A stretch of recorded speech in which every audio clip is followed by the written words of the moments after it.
Hey guys, tonight we drift back through the mists of time to a place where even sleep felt institutionalized, specifically the damp stone corridors of a 19th century British asylum. You're not checking in as a visitor. Oh no. Tonight, you're the patient trundling in under a gray wool blanket, escorted by someone who hasn't smiled since the Crimean War. The air smells like boiled cabbage and wet bricks. There's a chill that's not quite from the weather. And your mattress. It's about as welcoming as a rolled up sack of potatoes. You probably won't survive this. So before you get comfortable, take a moment to like the video and subscribe, but only if you genuinely enjoy what I do here. Let me know where you're listening from and what time it is, comment below. I'd love to see how far this sleepy asylum stretches. Now dim the lights, maybe turn on a fan for that soft background hum, and let's ease into tonight's journey together. You arrive in 1852 at the gates of Greystone Asylum, one of dozens scattered across the United Kingdom. The carriage drops you off just past sunset. Your driver avoids eye contact as he passes your bag to the attendant. You notice he doesn't wait for a tip or a goodbye. He just turns the horse and disappears into the fog like a Victorian Uber, with serious emotional detachment. As you're led inside, the first thing you notice is the echo. Your boots scuff against stone, and each step ricochets off the arched ceilings and iron sconces. The place smells like coal dust, old soup and floor polish that gave up years ago. A nurse with a clipboard, not that kind of clipboard, more like a bound book full of scribbles, asks your name. You give it. She misspells it anyway. You're led down a hall past rows of closed doors. Each has a small barred window just large enough to peer through, but definitely not large enough to crawl out of. One door creaks open slightly as you pass. A single eye stares through the gap. You stare back. It blinks. You blink. The nurse shuts the door with a practiced shove. This is your home now, and by home we mean a place where you'll try to sleep while someone 3 doors down screams about Victorian soup demons. Your room is a cubicle, really. 6 feet by 8 with a low ceiling and a narrow window high on the wall. Through it, you can see one star. Or maybe that's soot. Your bed is a wooden frame with a straw-stuffed mattress. The straw pokes through the ticking fabric like it's trying to escape, and honestly, you don't blame it. Historians still argue whether these early admissions were voluntary or voluntary, the kind of voluntary where someone signs a form for you because you looked a little too wistful at dinner. You sit on the bed and it crunches beneath you. Not in a plush way. More like you've just activated a very judgmental sack of hay. You remove your shoes after the nurse reminds you they'll be taken overnight for safety. You don't ask whose safety. You're not sure you want to know. The nightstand is a plank nailed to the wall. On it rests a tin water cup and a Bible missing most of Leviticus. As you lie back, you hear the distant shuffle of keys. The hallway doors lock one by one. It's oddly soothing, like the world is being turned off room by room. Eventually, silence descends, or what passes for silence in a place like this. You still hear the wheeze of the old pipes, the occasional mutter through the walls, and somewhere above the flutter of pigeons that never figured out how to leave. One historical account from 1856 described a similar ward where patients would count the pigeons as they cooed on the rooftop like feathered sheep. You try this but lose count at 4 when one lets out a particularly offended squawk. Apparently you're in his spot. The night air is cold even indoors. The thin blanket provided is barely enough to cover your knees, let alone your dignity. You curl up fetal style in hopes your internal organs will huddle together for warmth. Meanwhile, the mattress shifts beneath you, releasing the faint aroma of musty hay and something less pleasant, possibly cabbage. You hope it's cabbage. Some nights the attendants offer you a drink before bed, barley water, or if you're agitated, a teaspoon of syrup of poppies. Tonight they forgot, or maybe they decided you look like you could use a night of raw consciousness. How generous. You close your eyes. You try to imagine you're elsewhere. Maybe on a beach. Maybe in a proper bed with springs and a pillow that isn't shaped like a failed baking experiment. But no. You're here. And somewhere in the building, someone is humming a song from the war off key and slow like a lullaby made of broken memories. Sleep doesn't come easy. It rarely does here. Not when the air carries stories. Not when the building itself feels like it's dreaming too slow. Heavy dreams filled with wandering footsteps and doors that don't quite shut all the way. You breathe in through your nose, dust, and just a hint of disinfectant. You breathe out slowly. Somewhere in the darkness, a nurse's shoes squeak against the floor. She stops outside your door, pauses, then walks on. Was she checking in on you or just making her rounds? Historians still argue whether night staff were genuinely attentive or just killing time between tea breaks. You decide not to care. You're tired. Your eyelids droop. The mattress groans as you shift. And just as your mind begins to drift, a thud. You sit up, heart pounding, but it's nothing. Just the pigeon, or the pipes, or the patient in room 9 again. You lie back down, heart slowing. It's fine. Everything's fine. You're safe, locked in a 6-foot box guarded by teenage nurses, and sleeping on what feels like an agricultural mistake. But hey, at least it's quiet now. You wake sort of to the sensation of your spine plotting a rebellion. The mattress is less a surface and more a suggestion-thin layers of worn-out ticking fabric, stuffed with straw, that seems to have been donated by a horse with trust issues. You roll slightly, and a particularly assertive stalk pokes you in the ribs like it's making a point. Welcome to the luxury suite. In the early 1800s, asylum bedding was supposed to promote restorative sleep. What they didn't mention is that it was also designed to discourage excessive lying down. The straw mattress beneath you has shifted in the night, clumping into lumpy ridges like tectonic plates of discomfort. Some theories suggest this was intentional, too much comfort, after all, might encourage you to stay mad. You get up slowly, each joint offering a small protest like an elderly parliament. The cold floor bites at your bare feet. Your shoes are gone as promised. In their place, a nurse has left the world's most judgmental pair of woolen slippers. One is damp. You don't ask why.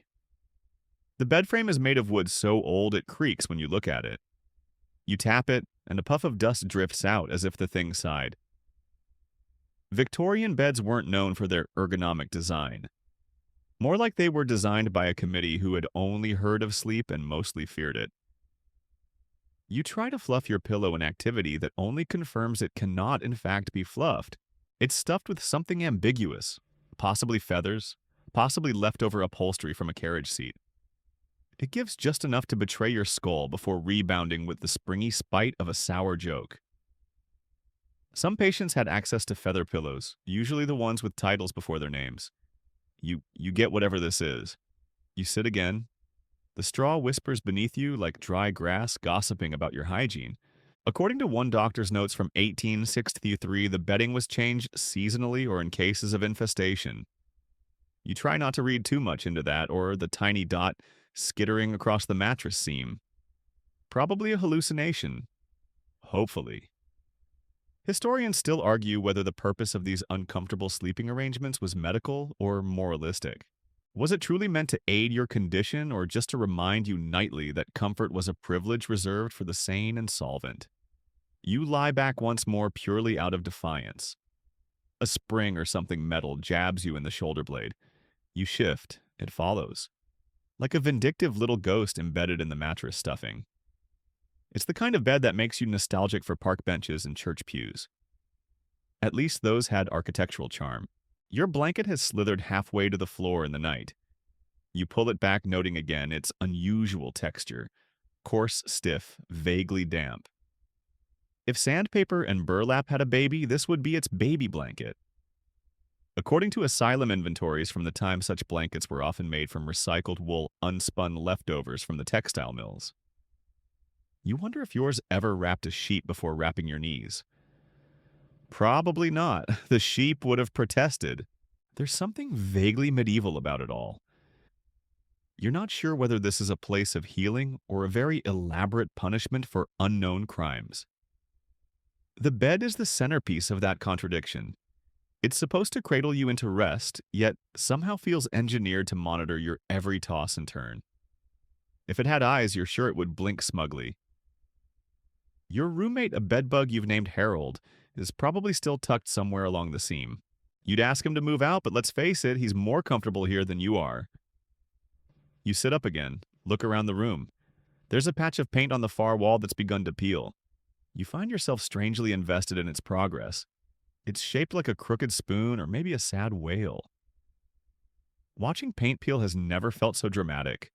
You shuffle over to the wall and tap on the plaster. Solid, cold, indifferent. The bed creaks behind you as though offended by your betrayal. The floor groans underfoot. Its wood uneven scuffed a century's worth of footsteps compressed into the grain. One knot near the foot of your bed is darker than the rest. You imagine it's from spilled tea. You hope it's from spilled tea. Doctors of the time believed that the mere act of lying in bed too long could cause mental deterioration. Too much rest, they claimed, weakened the mind. Hence the straw, the itchy wool, and the back pain, it's practically a prescription. One early superintendent proudly claimed that no man sleeps here but in earnest. You return to bed. Not because it's inviting, but because there's nothing else. The walls offer no distraction, the window no view. And so you lie back down this time, angling your shoulder to avoid the worst of the mattress's vendetta. You pull the blanket up to your chin and try to focus on your breathing, the kind of slow, deliberate rhythm the nurses encourage during rest periods. Inhale, dust. Exhale, sigh. Even the bed itself seems to exhale when you shift. A soft whine of wood and stuffing. You wonder how many bodies have pressed into the same surface. How many dreams or nightmares it has hosted. Maybe none. Maybe you're the first. Probably not. A fringe anecdote from an 1849 staff log mentions a patient who believed her bed was alive and trying to absorb her thoughts. You'd laugh if the idea didn't feel vaguely plausible around 3 a.m. And just as sleep begins to creep back as your mind softens at the edges and Harold retreats to his seam. Another poke. Another itch. Another cold spot just under your knees. Of course. You roll onto your side, curling against the wall. The mattress, disgruntled but defeated, settles with a final crunch. You close your eyes again.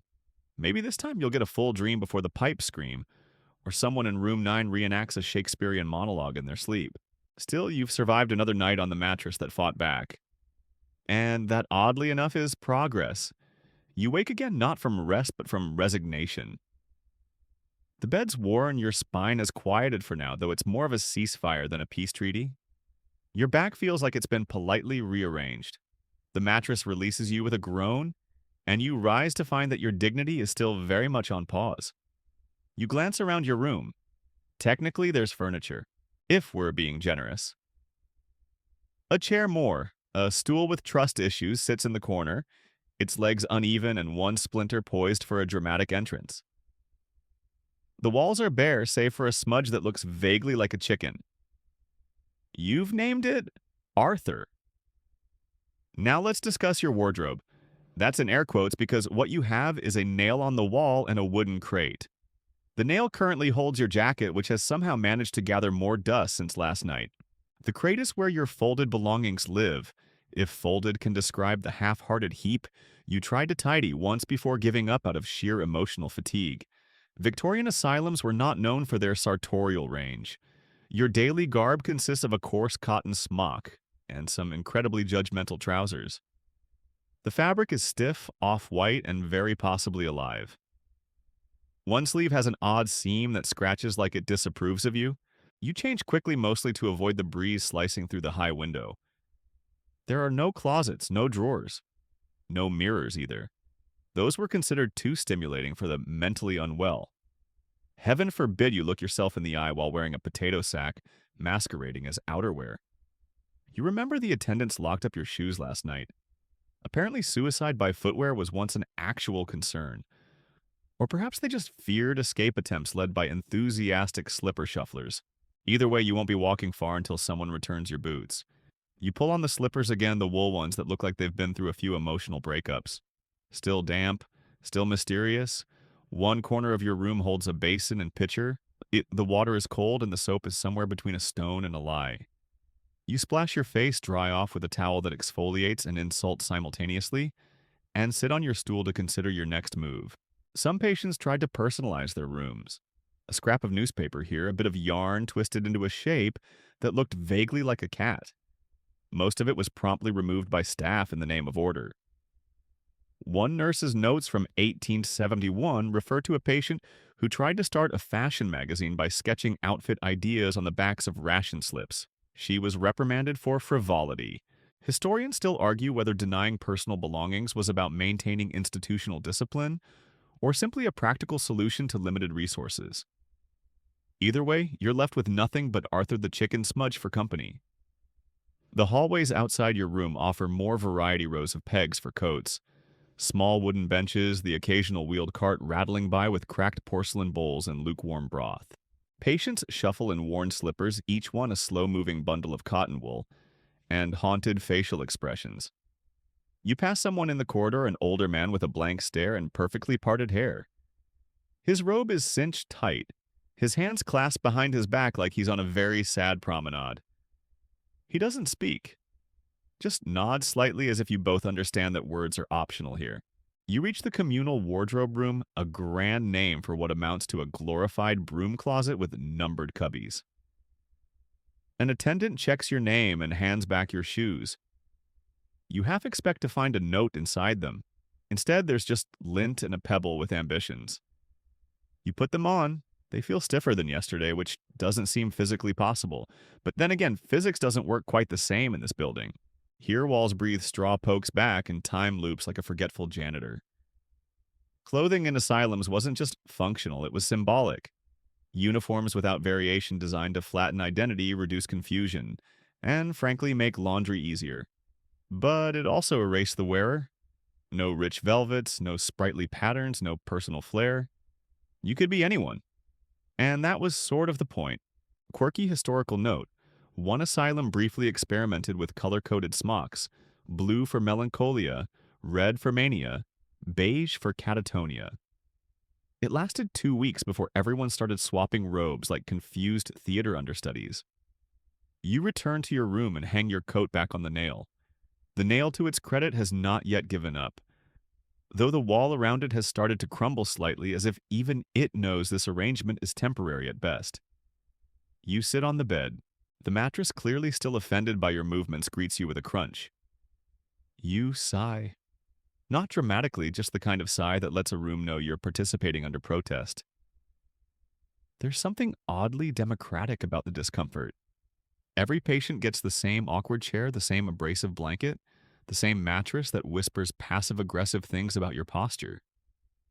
Equality through shared misery.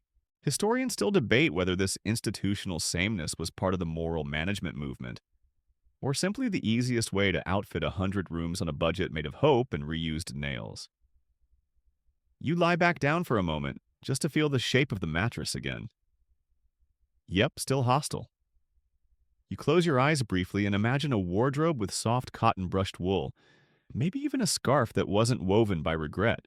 You picture yourself folding your clothes neatly into drawers that glide, not grind. You imagine a mirror that doesn't judge. But the knock at the door breaks that fantasy. It's time for breakfast. You'll be escorted to the dining hall soon along with the others. But for now, you rise once more, closed scratchy slippers, defiant mattress, quietly triumphant. One more day, one more night. One more nail on the wall holding your identity like it's unsure whether to let go. You follow the sound of clinking utensils and shuffling slippers down the corridor, drawn toward the dining hall by the kind of curiosity that could be mistaken for hunger. The hallway smells faintly of boiled cabbage and something that might once have been bread. You walk past a few open doors, other rooms like yours, each one echoing with the soft thrum of restrained discontent. Eventually, you arrive at the dining hall, which is just as welcoming as a tax audit. Long wooden tables stretch across the room, flanked by benches that offer the seating experience of a chastity belt for your backside. Overhead, dusty windows let in a murky gray light as if the sun is also trying to emotionally detach. You're directed to your seat by a nurse who wields a ladle like it's been through some things. Her name might be Doris, or possibly Margaret. Either way, she doesn't blink much. You sit down back, straight knees, just barely touching the underside of the splinter happy table. And then it arrives. Your breakfast. It's porridge. At least it claims to be porridge. It may also be spackling paste. You prod it with your spoon and it does not move. That's a feature, not a bug. The texture is somewhere between wallpaper glue and the part of a marsh where dreams go to drown. In the 19th century, meals in asylums were about nourishment, not flavor. The goal was simple: fill bellies, maintain order, avoid scurvy. A typical breakfast consisted of porridge, weak tea, and maybe a crust of bread, if you made eye contact with the cook in a past life. You sip the tea, it's beige. Not the color, just the flavor. Somehow it tastes like beige. It's lukewarm, slightly metallic, and leaves a sensation in your mouth like a moral judgment. The cup is chipped but clean. At least someone took pride in scrubbing it with a brush that could double as a punishment device. Seated across from you is a woman with an elaborate hairdo made entirely from confused curls and speculation.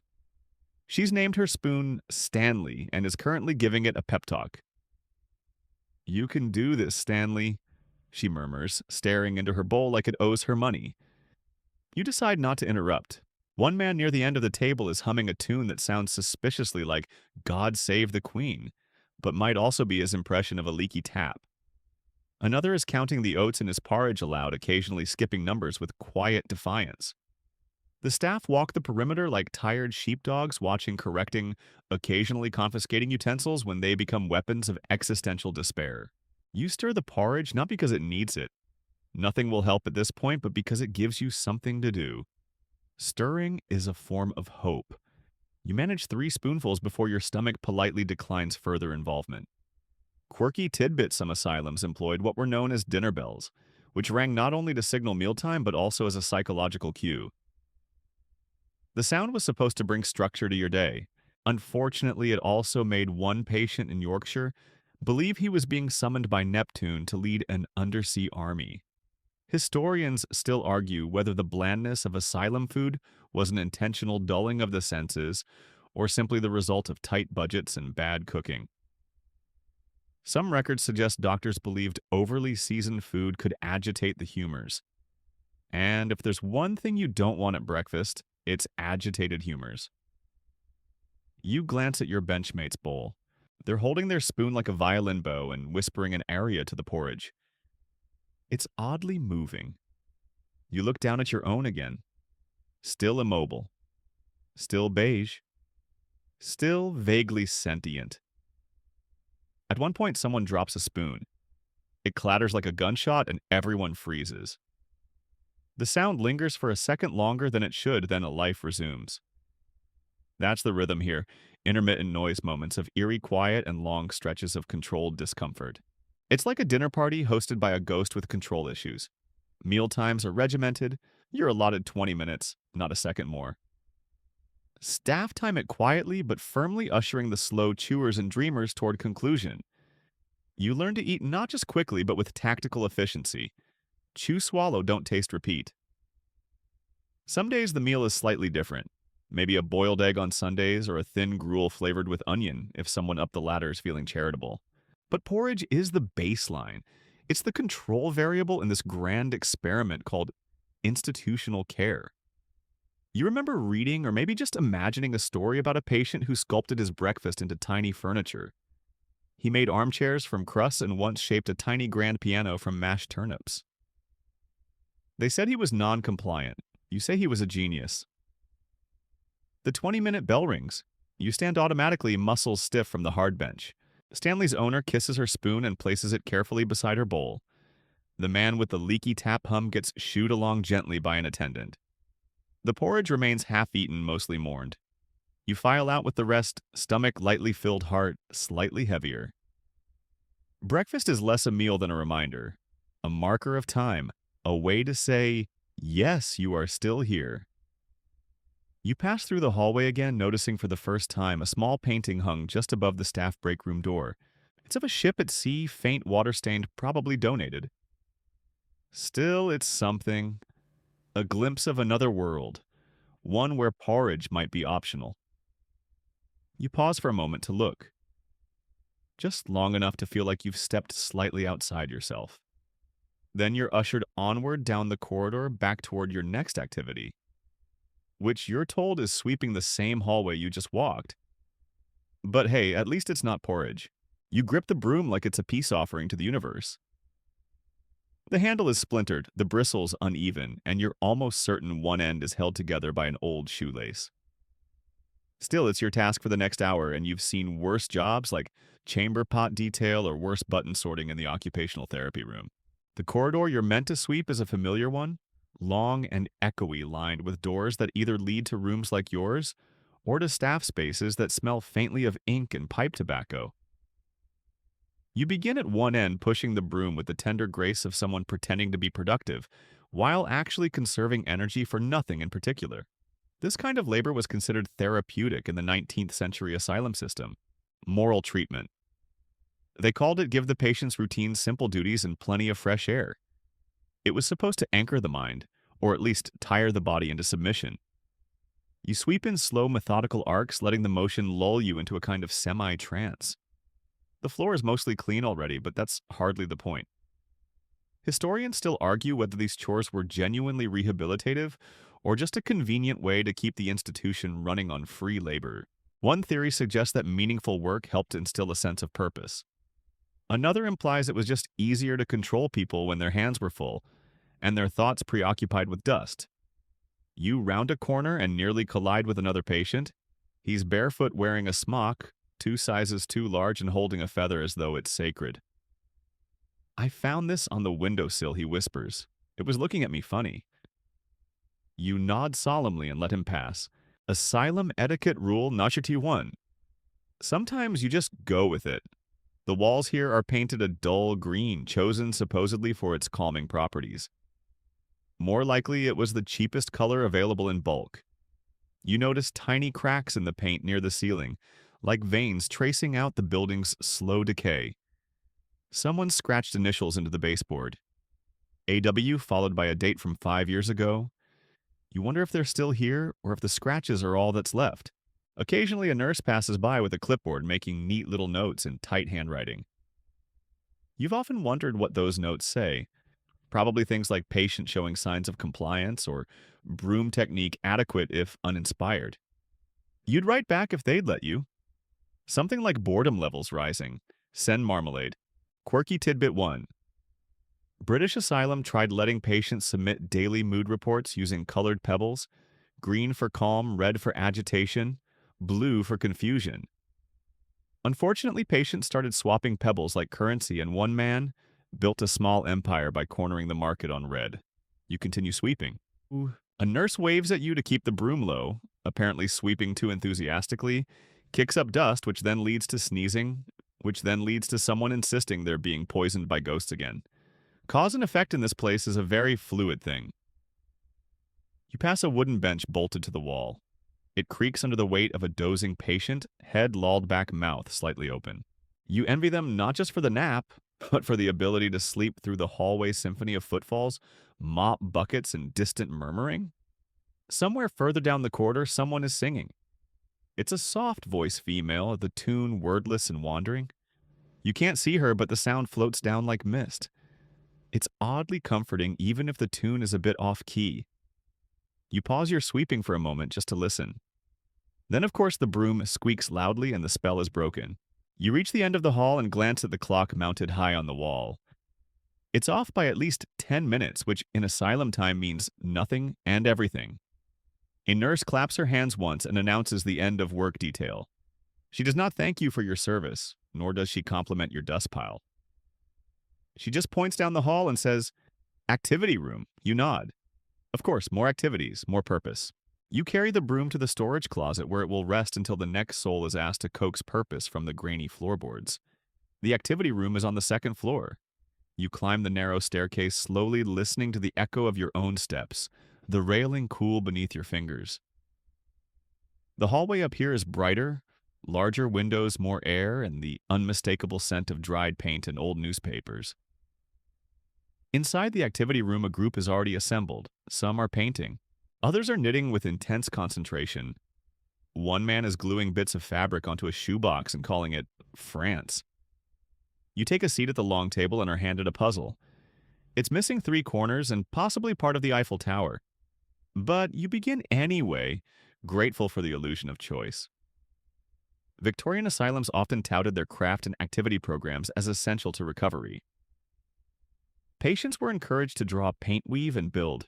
The idea was that expression could tame the mind, that creativity could open pathways to sanity. Some of it was brilliant, some was heartbreaking, and a small amount was just odd enough to end up in medical journals with titles like Curious Objects of the Insane. You slot two mismatched puzzle pieces together and pretend they fit. Across the table, a woman is weaving what appears to be a noose. A staff member casually redirects her to crochet instead. Crisis gently averted. The air here feels lighter somehow, despite the heavy presence of institutional time. Maybe it's the colors faded but still brighter than your cell. Or maybe it's the hum of quiet productivity, the illusion that you're all just artists at a very exclusive retreat where breakfast is terrible and shoes are locked away at night. Historians still argue whether these crafts helped or hindered patients' sense of agency. Some believe the projects were infantilizing. Others think they gave the voiceless a kind of language. You personally are just happy to do something that doesn't involve porridge or dust bunnies. As you place another puzzle piece, one that might be part of a dog or a cloud, you catch yourself almost smiling. Almost. You're still at the activity table coaxing a puzzle into reluctant coherence when the nurse calls your name. Not loudly, just enough for your ears to prick like a dog who's about to be told he's going to the vet. You sigh. It's time for the doctor's daily rounds. They don't call it that, of course, it's just the consultation, but everyone knows it's the same thing, the grand inspection. You stand up, joints cracking, and follow her down a narrower hallway that smells of old ink and something antiseptic. Not clean, mind you, just antiseptic. Like someone sprayed the scent of responsibility into the air and hoped for the best. You reach the door of the consulting room and she taps it once before pushing it open.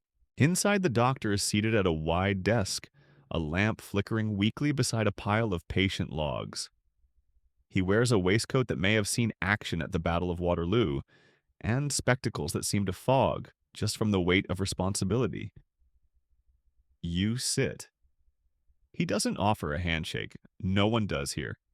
Instead, he steeples his fingers, peering at you with the concern of a man who's just been asked to solve a riddle written in soup. Well, then, he says, flipping through your file. Any episodes since yesterday?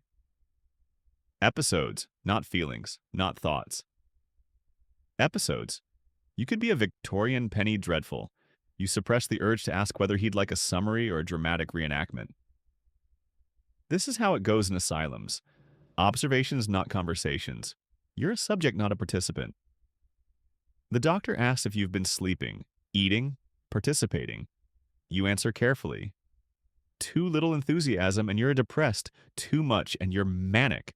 It's like trying to walk a tightrope while holding a tray of teacups, and the teacups are judging you. One mainstream historical fact by the mid-19th century doctors in British asylums began implementing a casebook system recording daily notes on patient behavior. The system was intended to track progress, but it often read more like a running commentary on how well someone folded their laundry or didn't cry in the garden. The doctor asks if you've had any visions. You briefly consider inventing a prophetic dream about Queen Victoria, joining a rock band, but decide against it. You simply say no.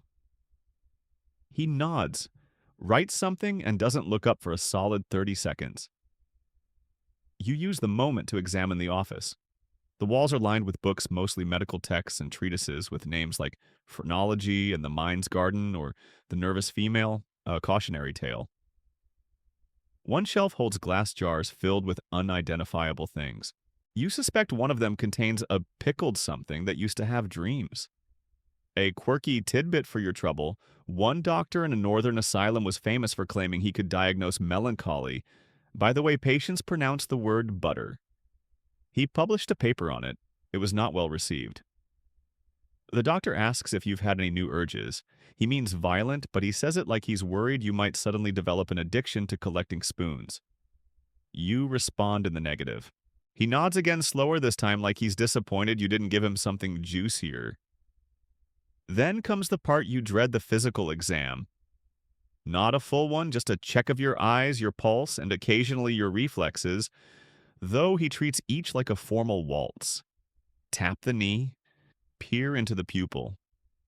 Write something vague like gaze steady or sallow but coherent. Historians still argue whether these physical assessments were useful diagnostics or merely performative rituals meant to uphold the illusion of science in a field still tangled in guesswork and superstition. Some believe they helped identify genuine neurological issues. Others argue they mostly reassured the doctors that they were doing something. He finishes scribbling and closes your file with a gentle snap. That will be all he says, like you've just completed a satisfactory audition. You stand nod and are escorted back out into the corridor. You walk slower now, letting the air settle around you again. The nurse doesn't speak. She's carrying a chart and chewing her lip, probably bracing herself for the next patient, a man who believes he's made entirely of glass. He once refused to sit down for a week. Can't say you blame him. As you return to the common area, you're struck by how everyone seems to be recalibrating themselves after their own check-ins. Some stare into the fireplace not lit, of course, just suggestively present. Others pretend to read newspapers that haven't changed in months. And then there are the whisperers, the ones who sit in corners muttering theories about the staff. The food, the moon's influence. You sit near one, a woman with sharp eyes and soft hands. She's knitting something long and gray, maybe a scarf, maybe a metaphor. She says without looking up, "He asked me the same questions as last time." You nod. I gave him different answers just to see if it mattered. You look at her. Did it? She smiles, didn't even blink. Routine. That's the key word. The asylum runs on it like a very tired train. And the doctors, they're the conductors, guiding the same loop, watching for derailments, but not always noticing when the scenery changes. You drift back to your seat at the activity table, but someone else has taken your puzzle. That's fine. It probably didn't have all its clouds anyway. Instead, you take a pencil and a scrap of paper and begin sketching the doctor's office from memory. Not the man, but the room. The shelves, the lamp, the pickled jar. You draw carefully, slowly. With each line, you feel a little more grounded. A little less like a file being updated. Sometimes expression is the only freedom available. Even if you have to draw it in pencil, the sketch turns into a door. Not intentionally, just one of those gentle accidents of the pencil. A jar turns into a hinge, the edge of a shelf becomes a doorway, and suddenly you're tracing a frame, one you imagine stepping through into a quieter part of the world. A place with fewer inspections and fewer questions about your urges. The pencil lid snaps. You sigh, but not loudly. Wouldn't want to be labeled expressive. Someone nearby sneezes like they're trying to dislodge a ghost. Across the room, a patient is explaining to an empty chair that the moon speaks in Morse code. The staff let it go probably because he's mostly polite about it and uses coasters. It's nearing supper, which in the asylum means tepid things in beige tones. You rise from your seat and make your way toward the dining hall where the ritual of eating unfolds with all the excitement of a mildly disappointing wedding banquet. Here, rows of long wooden tables are filled with the shuffling and murmuring of hungry minds and suspicious mouths. The food is already plated, no choosing, no questions. Just a ceramic dish waiting in front of your name card, which is actually a number. A staff member checks your chart as you sit, ticking off meal attendance. Another line in a folder you'll never read. Mainstream historical fact. Victorian asylums rigidly scheduled mealtimes, believing that regular food intake, regardless of quality, was essential for mental stability. Food wasn't just sustenance, it was a behavioral metric. Finish your plate. You're improving. Leave peas behind. Might be time to up the laudanum. Tonight's offering bred overcooked carrots and a pale slab of something that claims to be fish. You poke it skeptically. It wobbles back as if unsure of its own origin story. You chew with measured indifference. The bread at least has texture. It's almost impressive how food can be both hot and emotionally cold. The carrots, bless them, have sacrificed all structure to the boil. You glance around the table. No one's really talking, just the occasional fork clink or soft grunt. Conversation during meals is discouraged unless you're with staff. That way, everyone focuses on chewing, not plotting. A man across from you eats with his eyes closed. Another is lining up peas on the edge of his plate like a tiny army of green martyrs. The woman next to you is pretending to stir tea that doesn't exist. Then there's the guy who brings his own fork. He hides it in his sock between meals. Staff know, but they let it slide. Why? Because sometimes power is letting a man keep his fork. Quirky Tidbit One Asylum reported a patient who would only eat meals if a fake bird was placed on the table claiming the bird was his food critic. The kitchen staff made one out of spoons and painted it blue. He never missed a meal after that. Tonight, a nurse patrols the tables like a chaperone at the world's saddest prom. She glances at plates, murmurs encouragement, good chewing, and occasionally redirects wandering hands.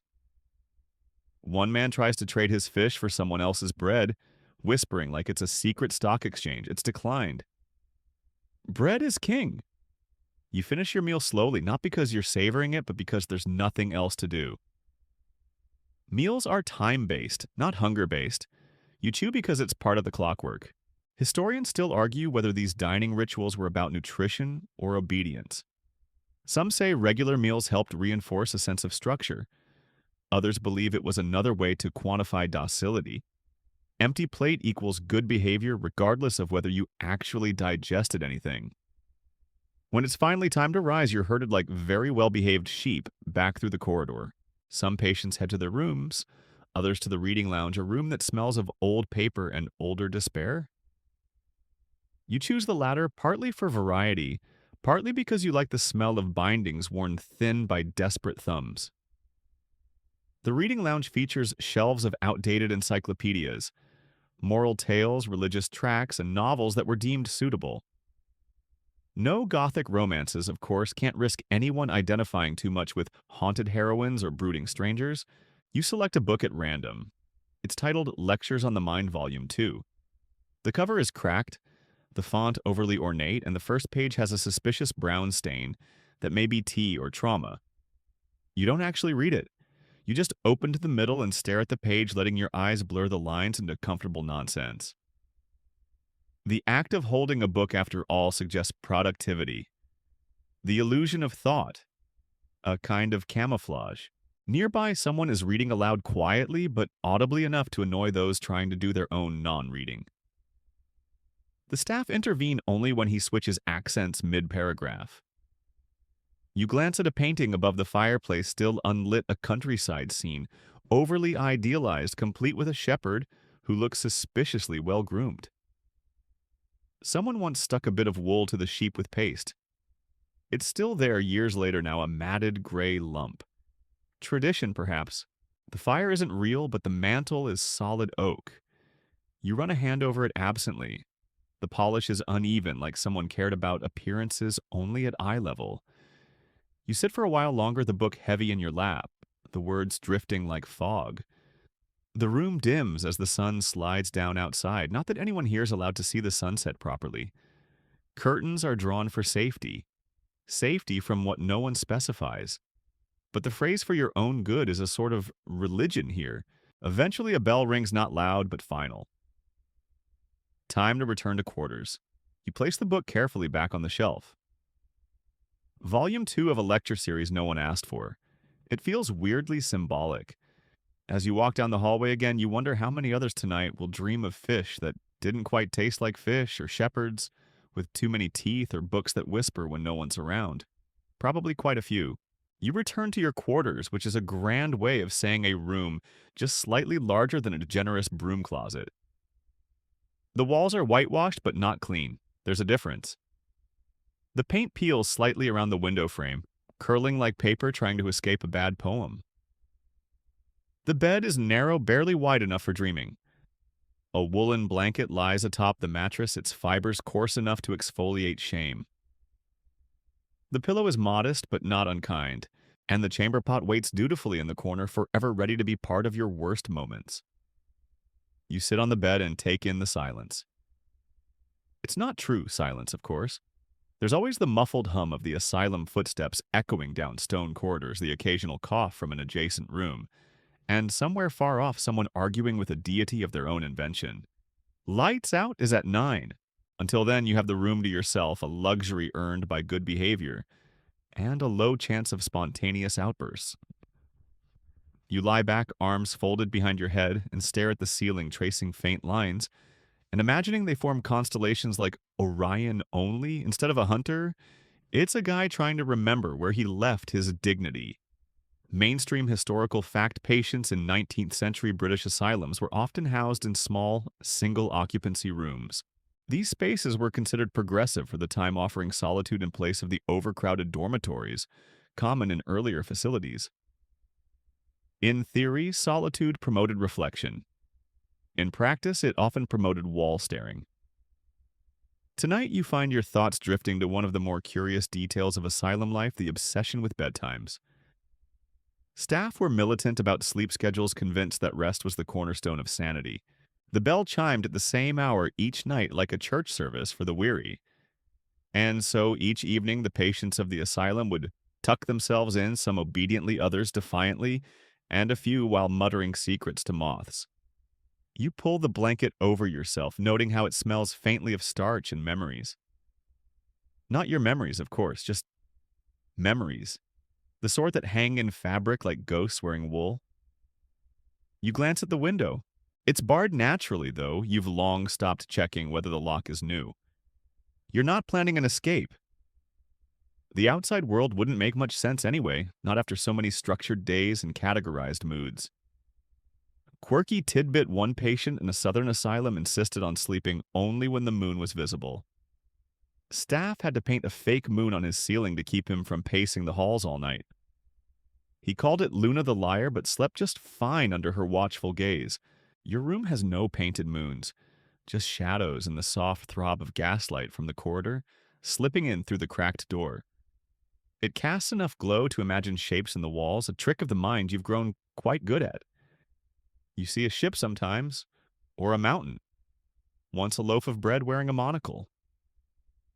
Historians still argue whether strict bedtimes in asylums were based on genuine medical insight or simply a convenient method of maintaining order. Some suggest sleep hygiene was an early form of mental health care. Others point to the fact that sedatives were handed out more freely than advice. And here's the strange part: you do sleep better here.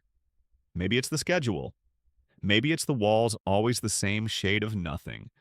Or maybe it's the ritual of it, the way each night folds you into a routine so tight it smothers the outside world.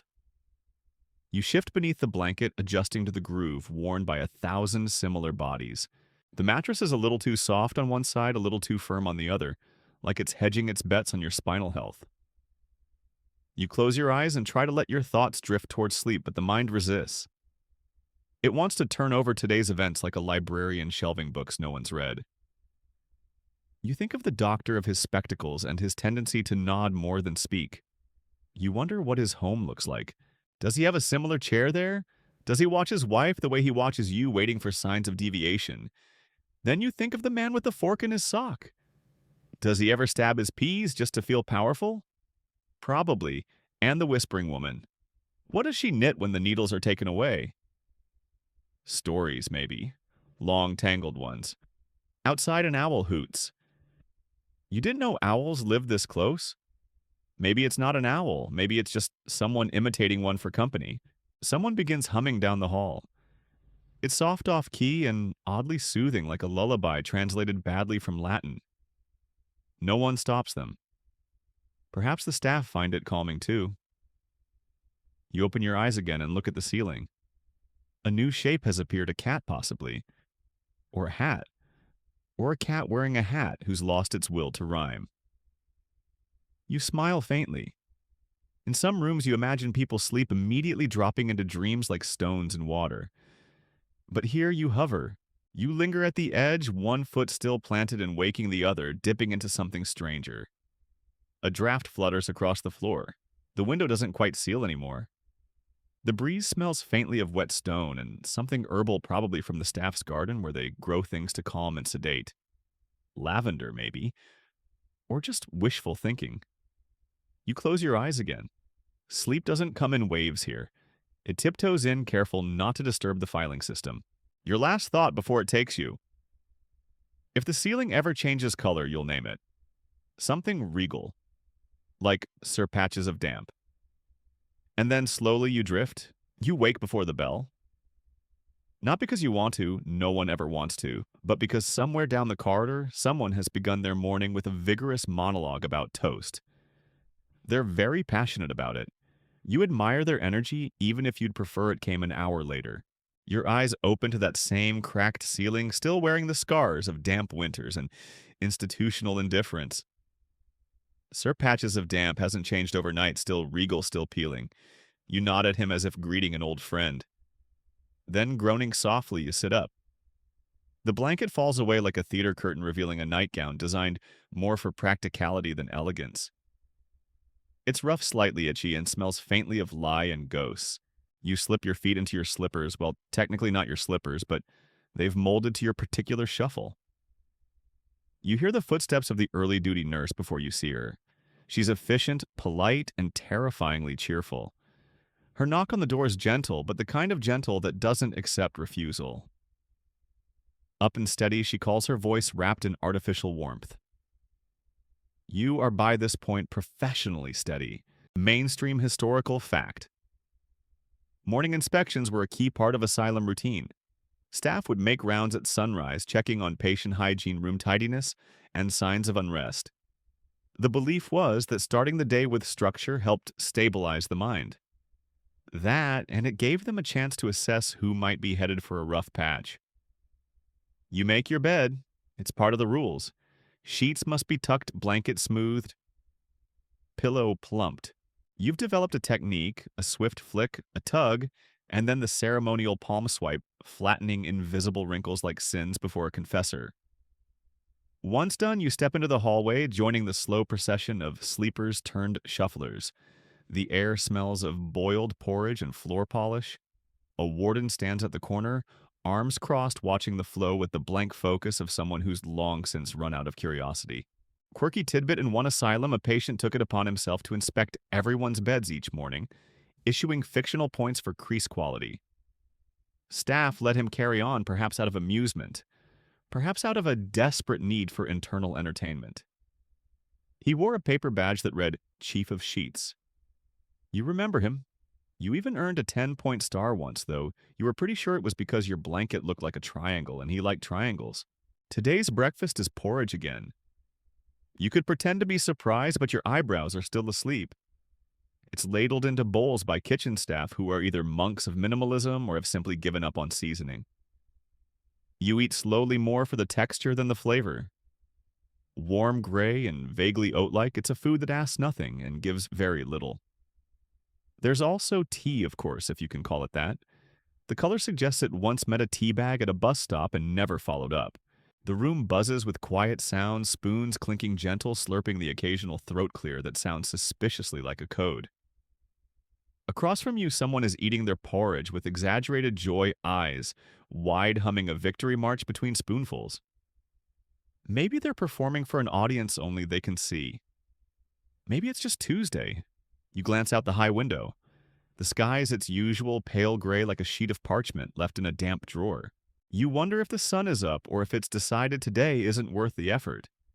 Historians still argue whether these early mornings were beneficial or merely institutional theater. Some insist that order and punctuality were vital to recovery. Others point out that dragging everyone from bed at the same hour, regardless of need or mood, sounds suspiciously like convenience disguised as care. After breakfast, you shuffle down the corridor toward morning assembly. It's held in the common room, which is neither common nor particularly room-like, just a large space filled with benches, inspirational quotes, and the lingering echo of passive rebellion. You take your seat near the back, because that's where the less enthusiastic gather. The front row is usually occupied by the devoutly compliant, or those trying to earn some sort of invisible gold star. Today's theme is gratitude. The doctor stands at the front, spectacles perched, low voice, full of gentle coercion. Let us reflect, he says, on the things we are thankful for. Someone near the front raises a hand and offers the warm porridge. Someone else mutters the lack of rats in the cereal. You smirk, quietly. Wouldn't want to be flagged as flippant. The doctor drones on invoking nature simplicity and the healing power of humility. You let your gaze wander toward the stained glass in the corner, a leftover from when this building was a convent. The light filters through a saint's robes, casting soft red patterns on the floor. You imagine the saint looking down confused, wondering how her sacred nook became a stage for psychiatric lectures. At the end of assembly, a hymn is hummed. Not sung would be too ambitious. Just a low, tuneless murmur that unites the room in sleepy, half-hearted reverence. Then, like clockwork, you all rise and disperse, some to therapy, some to the workroom, some to the gardens, which are less gardens and more fenced earth with ambitions. You're headed to occupational hour, euphemism for quiet hobbies monitored by staff with clipboards and uncertain faith. The room smells of glue string and mild despair. Shelves hold puzzle boxes, dull scissors, and copies of the Pilgrim's Progress missing the same 3 chapters. You select a puzzle landscape missing a few pieces and begin to fit sky to mountain, tree to hill. It's oddly calming. Or maybe just mechanical. Hands busy, mind quiet. That's the trick. A nurse passes by and nods approvingly. You're behaving, you're engaging. You are for all intents and purposes functional. You place a piece where it doesn't quite fit. You press it in anyway, just to see what happens. You keep at the puzzle one misshapen piece at a time, slowly sculpting a countryside that probably doesn't exist. The hills are too neat, the sky too loyal to a single shade of blue. It's the kind of idealized place where sheep read poetry and rain asks permission. A few pieces are clearly from another box. One corner holds the tiny image of what looks like a clown's foot. Another bears the suspicious fragment of a brick wall that's nowhere else in the scene. You leave them in anyway. This landscape, like you, contains inconsistencies. Occupational hour ticks on. Some patients knit, others trace patterns in sand. One man in the corner builds towers from toothpicks and chews them down again like a distracted god. Staff glide by making notes with the quiet severity of Victorian owls. Mainstream historical fact occupational therapy in 19th century asylums was viewed as both distraction and discipline. Patients were encouraged to participate in repetitive, constructive tasks to channel their energy away from delusions and despair. Basket weaving, sewing, and gardening were especially popular, not necessarily effective, but certainly tidy. Across from you, a woman is painting. The brush trembles in her hand, but her strokes are steady. Blue flowers bloom across her canvas, luminous and oddly precise. You've never spoken to her. She rarely speaks at all. But when she paints, it's as if something borrowed is returned to her piece by piece. A nurse walks past and says, "Lovely work, Edith." The woman doesn't respond, but her brush moves a little faster, as if chasing that approval. Quirky tidbit in one particularly progressive asylum patient's artwork was regularly displayed in town exhibitions. Locals would visit, admire the pieces, and sometimes even purchase them, though rarely without muttering something about mad genius. The artists themselves were not always told when their work was sold. Ownership, like sanity, was seen as conditional. You swap puzzle boxes. The next one is of the sea, stormy and dramatic. As you begin, a faint shuffling draws your attention. The man with the fork in his sock has arrived late. He selects a broken music box from the shelf and begins winding it backward, listening to its reverse chimes with childlike intensity. You nod to him. He doesn't respond, but that's fine. Some friendships are conducted entirely through glances and an unspoken agreement, not to mention Tuesdays. A bell rings 3 sharp chimes. Occupational hour is over. You push back from the table joints, creaking in protest. One puzzle half finished, one painting silently blooming, one music box slowly winding down. Everything in its own way incomplete. You shuffle toward the corridor with the rest of the group, guided by routine more than intent. The next stop is physical recreation, which sounds vigorous but is really more like mildly aggressive stretching. The exercise room has mats and beanbags and a collection of wooden dumbbells that haven't been used for actual weightlifting since Queen Victoria was a toddler. There's a poster on the wall featuring a man in short trousers performing what might be a lunge or possibly just regretting a decision. You take your place on a mat that smells faintly of dust and eucalyptus. The instructor, a wiry man with a voice like dry toast, begins the session with deep breathing. You inhale, exhale, and try not to think about the man beside you who's doing interpretive jazz arms. Stretch toward the ceiling, the instructor says. Reach for your highest self. You comply. Sort of. Your highest self appears to be about 5 inches above your head and deeply unimpressed. Touch your toes, he adds. You try, you get close. You remember that your knees have opinions. Historians still argue whether physical activity was truly therapeutic in 19th century asylums, or just another way to tire patients out before bed. Some claim it reduced aggression. Others note it conveniently burned off the sugar cubes often laced with sedatives. The man with the fork doesn't stretch. Instead, he lies flat on the mat and stares at the ceiling arms wide like he's waiting for a divine inspection. Occasionally, he hums a single note, a flat B if you had to guess. After 30 minutes of moderate movement and maximum creaking, you're dismissed to personal reflection time. Another euphemism, this one, for sit quietly until we say otherwise. You return to your room, greeted once again by Sir Patches. He's gotten no worse, no better. You sit on the bed and let your mind wander not too far, though. Just around the corners of today, the smell of porridge is still faintly on your clothes. You make a mental note to visit the laundry on your next free day, then forget it almost immediately. You open your journal. Not everyone has one, but you earned yours through consistent emotional regulation, which mostly means not throwing things. You flip to a fresh page. The paper is stiff, the pencil blunt. You write, "The sky looked like old milk today. The kind you sniffed twice because the first time didn't convince you. Exercise was tolerable. Porridge still gray. Nothing fell apart. I count that as a win."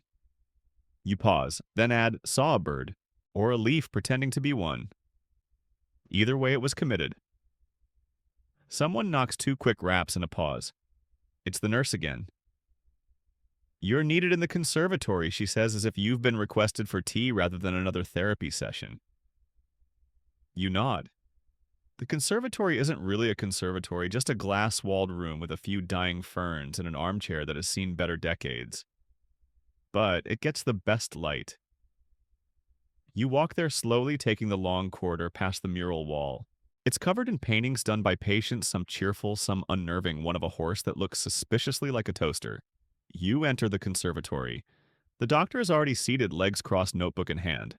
"Let's talk," he says, smiling in that way people do when they think it helps. You sit. The chair squeaks in protest. "Have you been sleeping well?" he asks. You nod. Technically true. Sleep happens eventually, like pigeons in the city, uninvited, chaotic, inevitable. The doctor scribbles something. You wonder if it's still deflecting with sarcasm. That would be fair. He asks a few more questions. You answer most of them with shrugs or vagueness. He seems content with that. Then he closes the notebook. That's all for now. You rise and leave, returning to the corridor to the mural to Sir Patches, waiting faithfully in your cell-like sanctuary. Back in your room, you linger in the doorway for a moment, letting your eyes sweep across its familiar clutter of regulated simplicity. The basin on the washstand reflects a dull glimmer of window light, catching the slow drift of dust like it's capturing fireflies in a jar. Sir Patches of Damp watches silently stoic as ever, his blotchy kingdom unchanged. You sit down on the bed with a slight bounce. The springs wheeze like an old man remembering something embarrassing. Outside the door, footsteps echo, soft ones, hurried ones, one that might be dragging a broom or a bad attitude. Lunch isn't far off, but you've got 15 minutes of sanctioned solitude. The kind they note in your record as restful time, though. You know that's mostly a hopeful phrase. You lie back, arms flopped out, staring at the ceiling like it owes you money. Mainstream historical fact asylums in the 19th century scheduled near every moment of a patient's day, but quiet hours were included to create balance. These interludes were thought to reduce agitation and mimic the contemplative rest found in monastic life. Though whether the patients found much peace during these breaks is another matter. You think about the conservatory session. The doctor with his tidy notebook and untidy questions. Have you been sleeping? Have you had thoughts of escape of harm? Of reciting Macbeth to the potted ferns again? You answered vaguely. That's the dance. Too much honesty and you're labeled. Escalating. Too little and you're withholding. The sweet spot is somewhere between and maybe. A muffled bark of laughter rises from the hall, one of the louder patients, possibly the man who believes he's Queen Charlotte's illegitimate son. You smile, at least he has lineage. Then comes the bell for lunch. You groan, rise, straighten your nightgown robe hybrid, and trudge out. The dining hall is much the same. Tables long and splintering cutlery dull enough to butter clouds. You take your place at your assigned spot, flanked by two individuals who have mastered the art of staring into space like it's a sport. Lunch is stew. Again. It's hard to tell what's in it turnips, possibly. Maybe regret. You stir it absently, watching it slosh in slow, thick arcs. A piece of meat floats to the top, like it's surfacing to gasp. Quirky tidbit: in one British asylum, the kitchen staff once mistakenly served an entire week's worth of pudding in a single meal. The patients were thrilled. The staff were less so. The next day was reportedly described in the incident log as gastronomically complicated. Across from you, someone is meticulously separating peas from carrots. He's not going to eat either, just enjoys the sorting, you understand. In a place where choice is limited, categorizing vegetables becomes a quiet form of rebellion. You eat slowly, mechanically. The stew is lukewarm but edible. The bread is stale, but the butter, well, the butter is imaginary, so it's hard to judge. Historians still argue whether asylum diets were based on nutritional science or frugality disguised as theory. Some suggest the meals were balanced for their time, carefully calibrated for body and brain. Others point out that anything described as meat-like is inherently suspicious. After lunch, you're free. Technically, it's the daily open hour, which sounds like a gift, but mostly means you can walk in a wider circle. You choose the courtyard. The door creaks as you push it open. Outside, the air is fresh in that way asylum air often is filtered through too many walls edged with coal smoke, but at least lacking the indoor scent of antiseptic and boiled fabric. You stroll slowly along the gravel path that loops the perimeter. The garden beds are starting to bloom in that reluctant British way, tulips hunched against the wind ivy, creeping like it's unsure of the dress code. A bench calls your name. Not literally, though you wouldn't be surprised if one eventually did. You sit, stretching your legs, letting the weak sunlight warm your knees through thin cloth. A bird hops nearby. It's missing a toe. You admire its nonchalance. Another patient sits beside you, just close enough to register as social, not so close as to require talking. You nod to each other, the universal asylum greeting. You glance toward the boundary wall, tall brick and impossibly solid, topped with broken glass. There's a gate, of course, but it requires keys and 2 signatures. You're not going anywhere. You lean back, watching clouds stretch and scatter. One looks like a teapot, another like an apologetic jellyfish. You close your eyes. You hear the faint scrape of shoes on gravel, a cough, someone humming what might be the theme to God Save the Queen, but off by 3 notes. The wind carries the smells of damp earth, coal smoke, and distant stew. Then you hear it, a soft, dragging rhythm. Not quite footsteps, more like someone pulling something along the path. You open your eyes. It's the man with the fork in his sock. He's pushing a small wooden cart with a cracked wheel. Inside, a large rock. Just one. He stops next to a tree, picks up the rock, places it gently at the base of the trunk, pats it twice, then walks away, pulling the cart behind him. You blink. The woman next to you says he does that every Tuesday. It's Friday. The afternoon wears on. You stay on the bench, watching the changing light, the birds, the people. You're not thinking about the next hour, not thinking about the past week. You're just existing, breathing in slow, even rhythms, letting your muscles uncoil. Someone sneezes in the far corner. Someone else responds with a loud, "You're welcome." The wind changes direction. You shiver slightly, the chill threading through your gown. It's almost time for afternoon meds. You rise, brushing imaginary crumbs from your lap. Your joints crack like a symphony warming up. As you walk back toward the building, you pass the rock. Still there. Still nestled against the tree like it belongs. You don't know what it means. But maybe it doesn't have to mean anything. You return inside just as the wind begins to carry the first hints of drizzle, Britain's favorite weather-setting gray with a 70% chance of emotional baggage. The air has that specific musty dampness that can only be achieved by combining wet gravel coal soot and historical guilt. Your slippers squelch slightly with each step along the linoleum corridor, a sound you find both irritating and oddly reassuring. Another patient passes by wearing 3 cardigans and humming a lullaby to a pocket full of marbles. You exchange polite nods. Then the medication line begins. It always starts as a trickle 2 or 3 at a time, and then, like a parade no one wants to attend, but everyone is contractually obligated to join the corridor, fills with shuffling figures and sighs. Mainstream historical fact.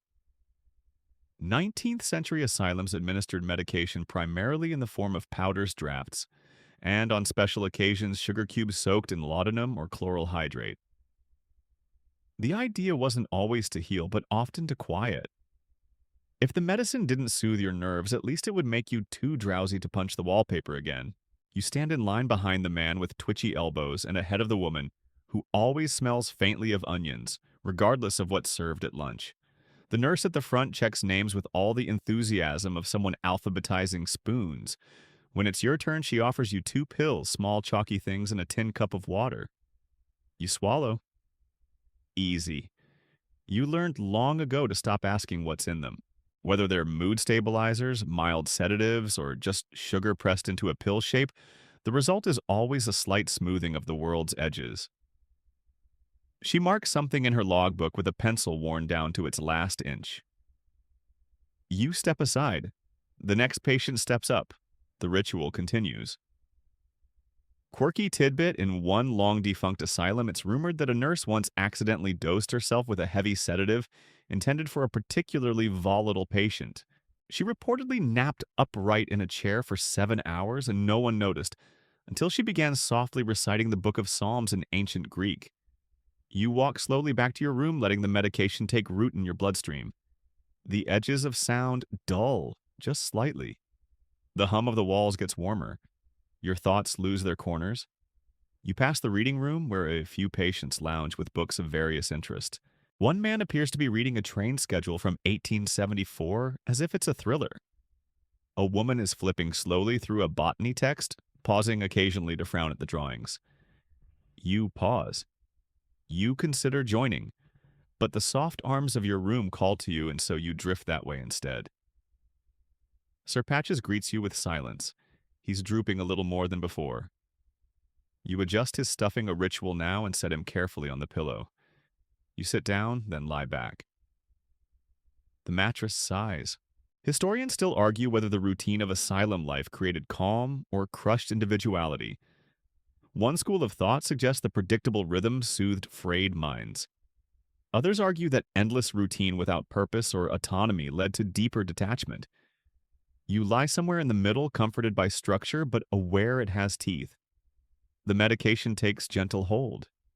Your limbs grow a little heavier.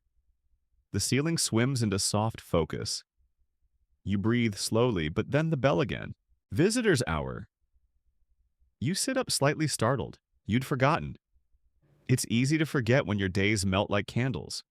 You brush yourself off, swipe your fingers through your hair, and shuffle toward the common room. Not many patients get visitors, but enough to make it an event. Some sit at tables, hands clasped, eyes wide with hope or dread. Others linger near windows, pretending not to care. You walk in. The nurse looks up. "No one's scheduled for you," she says gently but firmly, like a florist telling you your bouquet died en route. You nod. You expected that. Still, you take a chair by the wall, just in case. Mainstream visits in the 19th century were a complicated affair. Families came when they could, or when guilt demanded it. Some visited out of love. Others came to reassure themselves that the patient was being properly managed. Some just stopped showing up. You watch as one patient meets with a sister who brings a tin of biscuits. They speak quietly, words just out of reach. Another man gets a handshake from a stern uncle. A third woman receives a package, a scarf lavender scented, and a card with looping handwriting. You don't feel bitter, not exactly, just remote. Like watching a festival through thick glass. Quirky tidbit: some Victorian asylums maintain strict dress codes for visitors, believing that respectable attire would project order onto the disorder. It didn't help much, but it made for some very awkward corseted reunions. The hour drifts past. No one comes for you. The nurse eventually gives you a quiet look, the kind that says both "I'm sorry" and "time's up." You nod and stand. Your chair creaks its goodbye. You return to your room. Again. Sir Patches waits loyally. You wonder what his diagnosis would be. Possibly terminal fluff. Outside the window, the rain has begun properly now. It sheets across the glass like whispered secrets. The courtyard is empty. Even the birds have retreated to wherever it is birds go when they've had enough nonsense. You light the small bedside lamp. Its glow is soft, amber-tinted, and slightly unreliable. The filament buzzes faintly, but it's company. You pull out your journal again, another blank page, another offering. No visitors today. Expected. Still felt like waiting. It's strange what hope survives even after you stop feeding it. You pause, then add, rain came back. Not a surprise. Feels honest, though, like it doesn't pretend to be anything it's not. You close the journal. The room is dim and soft around you. Your limbs are heavy from the medicine, your thoughts slightly muted like an old radio playing from the next room. You lie back. You let the rain speak for a while. The rain has turned from whisper to lullaby now, its steady rhythm pattering softly against the sash window, like fingers drumming on a dusty piano. You stay motionless in bed, tucked under the scratchy wool blanket that smells vaguely of disinfectant and soap. It's not exactly luxury, but it's familiar, like that one weird sock you still wear because it fits just right, despite the hole near the toe. There's no rush. This is the quietest part of the day, nestled between the awkwardness of visitor's hour and the solemn descent into evening rounds. You can hear the building settling timbers groaning slightly, water pipes clicking with mystery. It's the kind of ambiance interior designers try to recreate with white noise machines and $60 scented candles named Rainy Cobblestone. Mainstream historical fact British asylums of the 1800s often followed strict evening routines. Around 5 or 6 patients were guided toward quieter activities to prepare the mind for sleep. Silence was encouraged, and staff dimmed lamps progressively to imitate the setting sun. The belief was that calm surroundings would coax calm minds, a noble theory, though it didn't account for the occasional hallway screamer or the fellow who played imaginary bagpipes during storms. You stretch beneath your blanket, feeling each vertebra complain like an old man in a queue. Your body's still under the light sedation of the earlier meds, but your thoughts remain just lively enough to prevent total stillness. You reach for the small shelf beside your bed. It holds 3 books, 2 dull, one confusing a single dried rose from someone who once remembered your birthday, and a ceramic cup filled with dull pencils that couldn't stab a sponge. You pick up the confusing book. Something about moral therapy and angels. You turn to a random page, then close it again. Nope. Instead, you stare at the ceiling, tracing the patterns of cracks in the plaster. That one looks like a rabbit on a bicycle. Another like a clergyman dancing, or maybe vomiting. It's abstract. Then comes the sound of the hallway rounds. Footsteps slow, sensible, rubber-soled. The creak of leather belts, a faint jingle of keys. You've learned to distinguish the gait of each nurse. There's Collins with his limp and wheeze. Mrs. Plimpton, who walks like she's trying not to disturb a sleeping cat.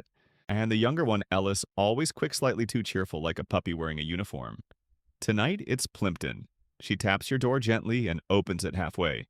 "All right in here?" she asks, peering around the frame like a cautious librarian. You nod. She returns the nod.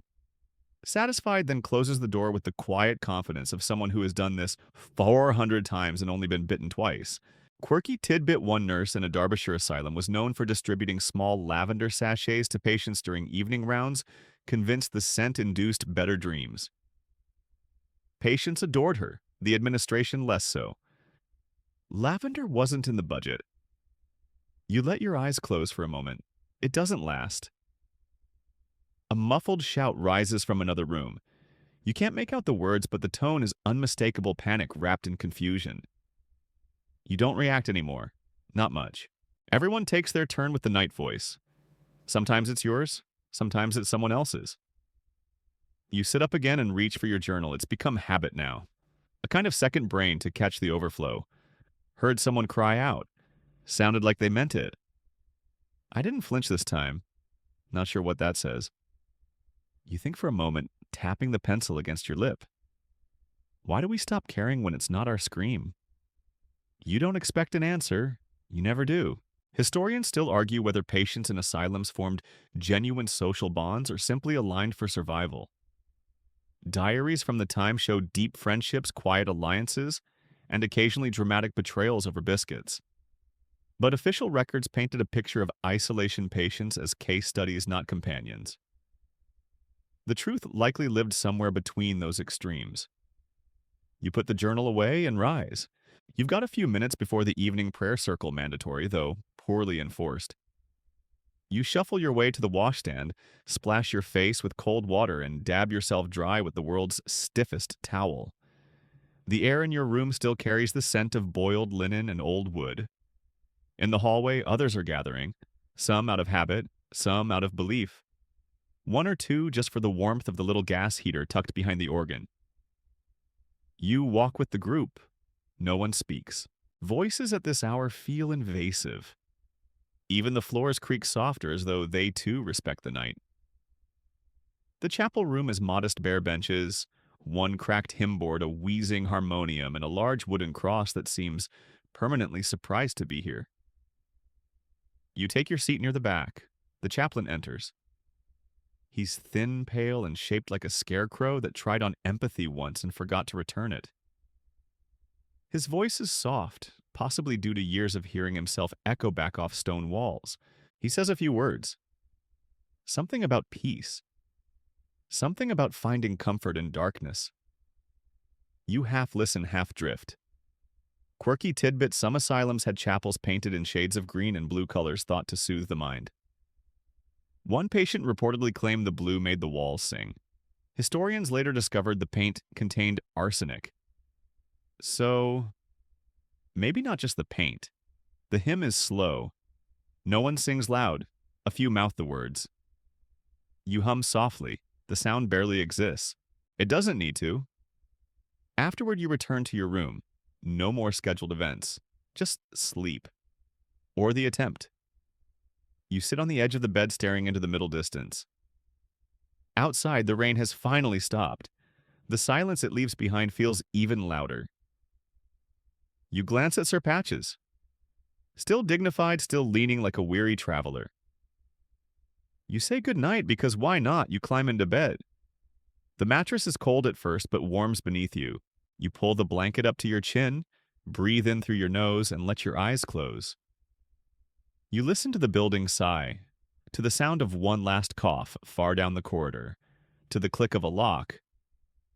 The day is over, but your mind still hums. Just a little longer, then sleep. Sleep doesn't come easy here. It's always lurking at the edge of your consciousness like a cat waiting for you to stop moving, just long enough for it to leap onto your chest. But every time you get close, there's a creak in the corridor, a cough from the next room. Or your own mind decides now is the time to revisit every awkward moment you've ever had since 1843. The ceiling has become your close companion. You know its every crack and stain, its peeling corners, and the one watermark that looks suspiciously like Queen Victoria sneezing. The flickering glow from the hallway spills a soft amber light under your door, and you watch it as though it might change scenes like a theater curtain. Mainstream historical fact: Victorian asylums took sleep very seriously.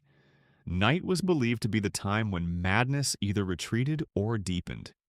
Patients were closely monitored beds inspected for signs of unrest, and those who wandered were either gently redirected or locked in their rooms for the night. One asylum even installed padded doors, not for noise reduction, but to reduce escape attempts that involved headbutting one's way out. You shift onto your side and adjust the blanket. Sir Patches, now on pillow watch, stares forward like a sentry made of lint and defiance. Your thoughts wander back to the chapel. That soft hum of hymns, the smell of damp coats and stale wood polish, the chaplain's voice droning like a malfunctioning lullaby. You wonder if he ever doubts what he says. If he ever walks home thinking, maybe we're all just adrift together, or if he's found peace the way you sometimes envy. Somewhere down the hallway, a whisper floats through the air. Not a conversation, just a single word. You can't make it out and you don't want to. The mystery makes it easier to ignore. Easier. Quirky tidbit. At a small Yorkshire asylum, a doctor once attempted a silent sleep treatment. Patients were wrapped in thick woolen blankets and left in completely soundproofed rooms overnight. The idea was total sensory deprivation. The result? Paranoia sweating, and one man who claimed he heard God playing the accordion. You close your eyes again. This time you count your breaths. In, 1, out, 2. A gentle rhythm like footsteps fading into fog. You focus on your toes, then your legs climbing slowly up your body like you're tucking each limb into bed one at a time. A relaxation exercise that the nurse recommended once. You didn't believe in it then. You sort of do now. The air is cold but dry. That particular British kind of chill that seeps into your joints but politely avoids your face. You nestle deeper under the blanket, the scratch of the wool against your skin, a reminder that comfort is a relative concept. Historians still argue whether sleep disturbances in Victorian asylums were caused by environmental factors, hard bedding, loud neighbors, moonlight slashing across your pillow, or if the lack of REM sleep was simply part of the illness itself. Some claim that the architecture itself, all those echoing halls and high ceilings, conspired to make insomnia inevitable. You shift again. Try lying on your back. Try lying perfectly still. Try holding your breath for 3 seconds just to see if the air will feel fresher afterward. It doesn't. And so, like many nights before you get up, your slippers whisper across the floor as you pad softly toward the tiny window. The rain has stopped, but fog clings to the outside glass, smudging the view like a chalk drawing left out in the mist. The courtyard is just a dark blur, shapes moving only if you pretend they are. You breathe on the glass and draw a circle with your finger. It fogs again in seconds. You wipe it clean. There's a quiet knock at your door. Your heart gives a tiny hiccup, as it always does when the night interrupts itself. You open it slowly. It's Ellis, the young nurse. Still bright-eyed even in low light, possibly born in a sunbeam. "Can't sleep," he whispers, already knowing the answer. You nod. He gives a small shrug. "Library's still unlocked. If you want something dull enough to knock you out." He walks away without waiting for an answer. Just an offer. A gesture. You throw on your housecoat and step out into the corridor, moving like a ghost who's late for tea. The hallway stretches ahead, dimly lit and silent, except for the tick of a grandfather clock and the occasional groan of old timber deciding to adjust its posture. The library is a modest room tucked near the east wing. It smells of old paper glue and a faint note of dust that's become part of the atmosphere. The books here are mostly cast-offs from estates and schools, religious texts, encyclopedias, histories of foreign lands that no one in this building will ever visit. You run your fingers along the spines, seeking something that won't ask much of you. Eventually, you settle on a book titled The Practical Moralities of Continental Europe. Promising. You sink into the armchair in the corner, worn to the point of shapelessness. The book opens easily, the pages soft and yellowed like dried leaves. You don't read so much as scan your eyes, collecting words without digesting them. Quirky tidbit: in some asylums, night readers were appointed patients trusted enough to wander during the dark hours, tasked with checking on others and reading aloud to calm the distressed. A kind of honorary night owl. Some say it gave purpose. Others say it simply delayed their own madness. You lose track of time. The book becomes blurrier, the armchair warmer. Your body remembers how to be tired. Your eyelids get heavier. Your thoughts soften at the edges. You close the book and set it down. You tiptoe back to your room, careful not to disturb the peace you've found. Sir Patches hasn't moved. Of course not. But somehow he seems a little more welcoming now. You crawl into bed again. The wool blanket now feels like an old friend instead of a nemesis. Your head sinks into the pillow. Your last thought is neither deep nor poetic. Just finally. You dream in fragments as always. Nothing ever whole, nothing ever linear. A staircase that leads to a garden that turns into a courtroom where everyone is wearing socks on their hands and chanting nursery rhymes. Somewhere in there, your third-grade teacher morphs into a Victorian orderly and offers you a bowl of lukewarm porridge with a key floating in it. And then just as you're about to ask whether the key is for your room or your mind, you wake up. Not startled, not panicked. Just there. Eyes open. Room dim. The early sliver of dawn leaking through the curtains like a secret the sky hasn't fully committed to telling. Mainstream historical fact. Asylums in the 19th century typically began their routines at first light. Staff believed in the sanctity of early rising, equating it with moral discipline and industriousness. Early to bed and early to rise makes a man healthy wealthy, and less inclined to shout at the wallpaper, or so the logic went. Most patients were woken between 5:30 and 6:00 a.m. Their days planned down to the minute. No time wasted unless you counted the group knitting. You sit up the bed groaning beneath you like it too would rather not move. Sir Patches remains loyally by your pillow, his threadbare form having stood watch, while you drifted through kaleidoscopic nonsense. You take a moment to stretch. One arm up, then the other. You yawn like a cave opening. The floor is cold underfoot, so your slippers are a welcome reunion. The hallway outside is still quiet. The hush before the wheels of the day begin grinding. You wash your face at the basin in the water, refreshingly cold, sharp enough to remind you that yes, unfortunately you are still real in here. You begin to dress in the usual garb. Stiff cotton shirt, wool trousers, a cardigan with 2 missing buttons, and a suspicious stain you've decided is marmalade. The uniform of the politely confined. You glance out the window. The sky is still that uncertain shade between night and morning. The fog is lifted slightly, and you can just make out the garden path that leads to the outer courtyard. The one that's never locked but always watched. Quirky tidbit. At one London asylum, patients were assigned rotating garden privileges where they were allowed to wander under the supervision of a particularly grumpy goat named Winifred. Allegedly, Winifred had a keen nose for mischief and could detect escape plans better than most orderlies. Whether this was due to instinct or the reward system carrots, no one knows. The bell rings. A low, resonant clang that echoes down the hallway like an iron church announcing the gospel of porridge. You follow the others down to breakfast. No one talks yet. It's too early for words. Just the soft shuffling of slippers, the occasional cough, and one gentleman who insists on humming the same 2 bars of Greensleeves every morning. He gets stuck on the second note. Every time. The dining hall is already alive with the clatter of bowls, the scrape of chairs, the gentle drone of morning staff, pretending they aren't already annoyed. You take your seat at your usual table, one of the quieter corners where conversation only happens if truly necessary. Your breakfast arrives a bowl of porridge that could double as cement a slice of dry bread and tea, with just enough color to suggest it once met a tea leaf in passing. It's not exactly a feast, but it's warm, and it's yours. Historians still argue whether Victorian asylum food was truly meant to nourish or simply pacify. Menus from the time often listed wholesome items, oatmeal, potatoes, milk, but first-hand accounts describe watery stews and bread that could be used for self-defense. Nutrition was considered secondary to cost.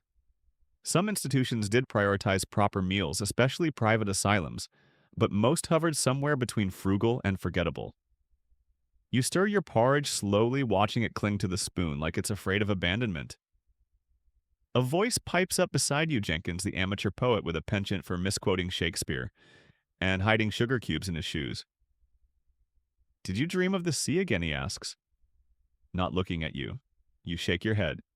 No sea, just a courtroom. And socks.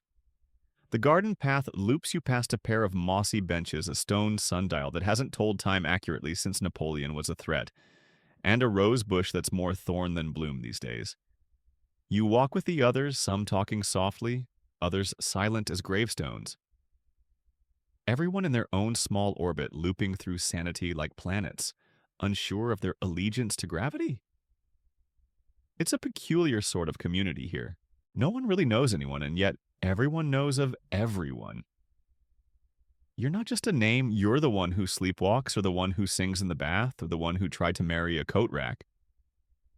People wear reputations like housecoats frayed at the edges, often ill-fitting, but oddly comforting. Mainstream historical fact. Social stratification within asylums mirrored the broader class systems of Victorian England. Even among the mentally ill, distinctions were made. Private patients enjoyed better quarters, more leisure, and less invasive treatment. Public ward patients, meanwhile, were often packed 10 to a room and subjected to harsher routines. Status didn't end at the gates, it just got weirder. You pause near the far wall where ivy snakes up the brick like it's trying to remember how to be wild. Ellis, the young nurse, is perched on a nearby bench, reading something with a cracked leather spine. He glances up. "Thought I'd see you out here," he says. "How's the weaving today, still fighting with the reeds?" You shrug. "I think the basket's winning." He smiles. Not a patronizing smile, an honest one. A rarity even in the land of good intentions. He nods toward the sundial. "Did you know that used to be the center of the maze?" You raise an eyebrow. "What maze?" "Oh, there was a hedge maze once," he says, closing his book. "Long gone now. Patients got lost in it too often. One bloke disappeared for 3 days. Turns out he'd made a nest in the middle and was living off apples and indignation." You can't help but laugh. "What happened to him?" "Decided he preferred the nest. They gave him a job in the kitchen, said it was less confusing than the hedges. Quirky tidbit. In at least one recorded case, an asylum patient did attempt to build a nest in the rafters of a chapel, claiming he was a prophet sent to hatch wisdom. The staff removed him with ladders and mild embarrassment. The man later gave weekly sermons to pigeons in the courtyard. They were reportedly wrapped. Ellis leaves you with that tale and returns to his book, and you walk on your feet tracing the familiar gravel trail. There's comfort in repetition. There's also madness. It all depends on the shoes. You head back inside just as the sky shifts again. A sudden drizzle, classic Britain, barely worth calling rain. Just enough to remind you that the sun here is a conditional offer, never a guarantee. Back in the main hall, a new activity awaits moral readings. Once a week, the matron gathers the more literate patients to read from approved literature. Think Pilgrim's Progress meets moral tax audits. You take your usual seat, third row, slightly left beneath the creaky beam that sounds like a ghost clearing its throat. Today's selection is The Diligent Path, a guide to upright living, a book so dry it could be used to soak up spills. The matron reads aloud in her crisp surgical tone, dissecting sentences like tumors. You listen. Kind of. Your mind wanders to the other sounds in the room. The scratch of a chair leg, the drumming of fingernails on fabric, the sighs that are more resigned than tired. Historians still argue whether these moral readings served any real therapeutic purpose. Some believe they helped anchor patients in a shared framework of right and wrong. Others saw them as performative, a means of control rather than care. In truth, many patients simply memorized key phrases to appease their overseers, parroting piety with little investment. You lean your head back and let the matron's voice blur into background noise. It's oddly soothing, like being lectured by a distant aunt who assumes you're always 5 minutes away from stealing biscuits. The session ends with a group recitation of a passage on temperance in thoughts and actions. You mumble your way through it like the rest, your voice blending into the monotony. Afterward, you're allowed an hour of unstructured time, rare, sacred, and usually spent loitering near windows or sneaking illicit naps and sun patches. You choose the latter. The reading room has a quiet corner where the sunlight spills across a worn couch like molasses. You settle there curling into the cushions like a cat that's just claimed a new throne. Sir Patches remains behind in the room. He's not a fan of public lounging, but you carry his spirit in your pocket lint. Your eyes drift closed almost immediately. The warmth, the silence, the distant murmur of a nurse and patient discussing whether or not birds have opinions, it's all the lullaby you need. You don't dream this time. Not that you remember anyway. Just a deep, wordless float through stillness. When you wake, the room is quieter still. The sun has moved and your shadow stretches long across the floor like a sleepy question mark. It's time for the afternoon constitutional. A walk through the long corridor that loops around the inner perimeter of the asylum design, they say, to encourage contemplation. Though what it mostly encourages is sore feet. Quirky tidbit. Some Victorian asylums believed in perambulation therapy, where patients walked a set number of miles a day within the confines of the building. One doctor even marked the floors with mile indicators, turning mental health into a kind of bleak indoor marathon. You join the others filing into the corridor like sheep, too polite to revolt. The windows here are high and narrow, letting in slices of light but no real view. The air is thick with polish and age. Your footsteps echo, mingling with the soft scuffs of others. You walk. Not quickly, not slowly, just enough. You nod to the familiar faces, dodge a small puddle, where someone's tea met its demise and passed the portrait of the asylum's founder. A man with eyebrows like caterpillars who clearly thought smiling was for the unstable. It's all oddly peaceful, repetitive, rhythmic. And when the bell rings to signal tea time, you realize something strange, you feel a little lighter. Not fixed, not cured, but less tangled. And for now, that's more than enough. Tea time in the asylum is a delicate affair, less a social event and more a carefully orchestrated ceasefire in the ongoing skirmish between structure and chaos. You shuffle into the dining hall, still rubbing the sleep from your nap, out of your eyes, and find your usual seat. A chipped teacup awaits you, its saucer doing a heroic job concealing a wobble in the table's leg. Steam curls from the cup in lazy spirals, as if the tea itself is unsure it wants to be awake. It smells faintly of something floral, or maybe just old, possibly both. Mainstream historical fact. Victorian asylums emphasized tea time as a cornerstone of daily routine. It wasn't just about refreshment, it symbolized normalcy, structure, and civilized living. Many superintendents believed the act of drinking tea, with its rituals of pouring and sipping, could gently coax patients into a shared cultural framework. Bonus points if no one tried to strangle the teapot. You cradle your cup, letting the warmth seep into your fingers. The biscuits today are dry and suspiciously uniform, like they've been machine pressed out of Victorian wallpaper. Jenkins claims he once bit into one and heard a crunch that changed his understanding of geometry. Across from you, Mary, the quiet weaver, nibbles at her biscuit with a daintiness that feels almost satirical in this place. She catches your eye, raises her eyebrows meaningfully, and promptly drops her entire biscuit into her tea. That's one way to soften the blow, you murmur. She smiles and stirs it in without shame. Around the room, the atmosphere is, if not jovial, then at least content. Conversations float up like dust motes, idle and harmless. One gentleman loudly insists that Queen Victoria visited the asylum in disguise once, and no one corrects him. Another is trying to convince a nurse that sugar cubes are a form of currency. Again, you sip your tea. It's bitter, yes, but real. Grounding. The warmth travels all the way down your spine like a reluctant elevator. Then comes the sound of clapping. You look over to see a group gathered around one of the new patients, a lanky man with wild gray curls who insists on being called Dr. Crumb. Today he's balancing a spoon on his nose while reciting a poem about frogs in Latin. Quirky tidbit: Victorian asylums sometimes encourage patients to perform or recite poetry as a therapeutic exercise. One ward in Edinburgh even hosted a lunatic theater night, monthly, complete with props, costumes, and questionable lighting effects. The performances were attended by staff select guests and a very unimpressed tabby cat named Elspeth.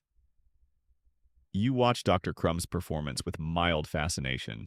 He's actually quite good. His Latin is passable and his spoon balance technique flawless. The room applauds politely as he bows deeply, then sits back down with exaggerated dignity. Jenkins leans over to you. He's going to start demanding a stage name soon. I can feel it. You nod, and probably a velvet cape. The humor is gentle, the kind that doesn't hurt, and you let yourself chuckle softly. It feels good. It feels like you, whoever that is these days. After tea, you're allowed to choose your activity for the next hour. Options include the reading room, the garden if the drizzle stops, or supervised embroidery, a surprisingly popular choice, mostly because the thread colors are brighter than anything else in the building. You decide to return to the reading room. The couch is taken, but there's a sturdy armchair near the window that looks like it hasn't been sat in since Charles Dickens finished a paragraph. You take your seat and pick up the nearest book. It's Moral Fables for Gentle Minds, and yes, it's just as aggressively wholesome as it sounds. You open to a random page. The fable is about a squirrel who learns not to hoard out of greed, but out of duty to the forest community. The squirrel is rewarded by becoming a magistrate, which raises more questions than it answers. Historians still argue whether these moral tales had any measurable effect on patient behavior. Some believe the stories offered symbolic frameworks that could help guide emotional processing. Others think it was just a way to fill time and keep people from fashioning swords out of broom handles. You read the fable to its overly neat conclusion and close the book, letting it rest on your lap. Outside, the drizzle has become a proper rain tapping, softly at the window in a steady rhythm. You stare out at the gray sky and the faint movement of the garden trees. It's peaceful, almost unnervingly so. Then a sudden rustle from the hallway snaps you back. Not loud. Just the kind of movement that suggests something or someone isn't quite where they're supposed to be. You peer toward the doorway. A patient, you don't know his name, only that he rarely speaks and is usually seen. Pacing is now standing perfectly still, staring at the rain like it owes him an explanation. He turns slightly, notices you, offers the smallest nod. You return it. Then, just as silently, he vanishes back into the corridor like a sigh folding into a pocket. You don't know what that was, but somehow it lingers. Later, after another bell and a bit more pacing, you find yourself summoned to a group discussion session. It's a new initiative meant to foster interpersonal reflection and shared growth. In practice, it's 10 people sitting in a circle trying not to make eye contact. The facilitator is Miss Doran, a former schoolteacher with the serene expression of someone who's either very wise or very, very tired. She begins with a question: what makes you feel safe? There's a silence so deep you could knit a scarf out of it. Then someone says, the sound of rain. Another, knowing the door is locked. A third, more softly, knowing I'm not the only one in here. The answers come slow and careful. Some are silly when Jenkins doesn't quote Shakespeare, some too raw to laugh at. You're surprised to hear your own voice when it answers, my teddy bear. There's no mockery, just a few nods.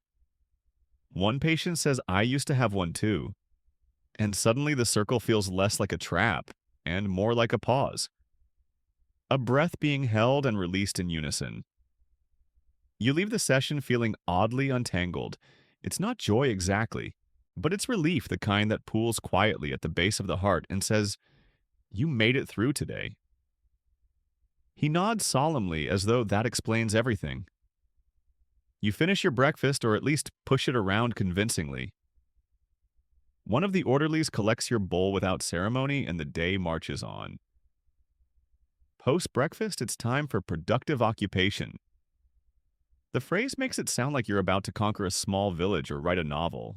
In reality, it means one of three things: basket weaving, supervised walking, or helping to scrub the floorboards while being told it's good for character. Today is weaving. You don't mind. It keeps the hands busy and the mind from chewing on itself. The weaving room smells of straw and varnish. You take your place on the bench and begin fingers moving slowly over the reeds. Over, under, like a hypnotic dance. You're not good at it, but no one here is. The baskets are wonky, the symmetry questionable, but the effort is what counts.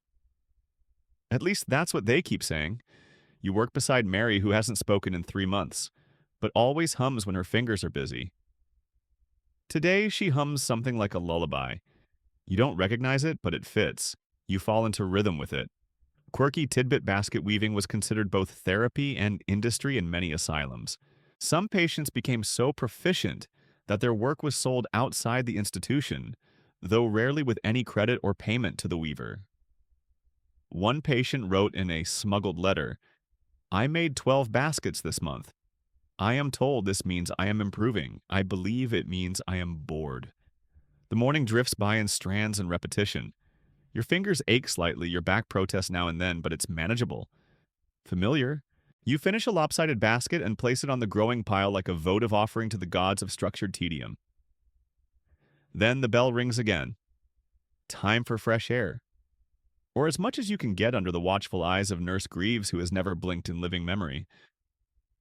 You step outside. The sun has finally emerged weak and watery, but it paints everything gold for a moment. The garden smells of wet soil and stubborn life. The gravel crunches beneath your feet as you walk the path. You take a deep breath. Let it out. You're still here. Still walking. Still dreaming of keys and porridge and goats with authority. And somehow that's enough for now. Back in your room, dusk seeps in like weak tea bleeding through the window pane in soft purples and grays. The rain has faded to mist now, clinging to the glass as if afraid to fall too far. You change into your nightclothes, not so much pajamas as a mismatched collection of linen and wool that's seen better decades. The buttons don't match, but that seems fitting. You sit on the edge of your bed and stare at the wall. Not because it's interesting, it isn't, but because the wallpaper has started to peel in a way that looks vaguely like a swan. Or maybe a slipper. The imagination fills the gaps nicely here, especially when the gaps are most of the decor. Your breath is slow, steady. You listen to it as instructed during breathing lessons.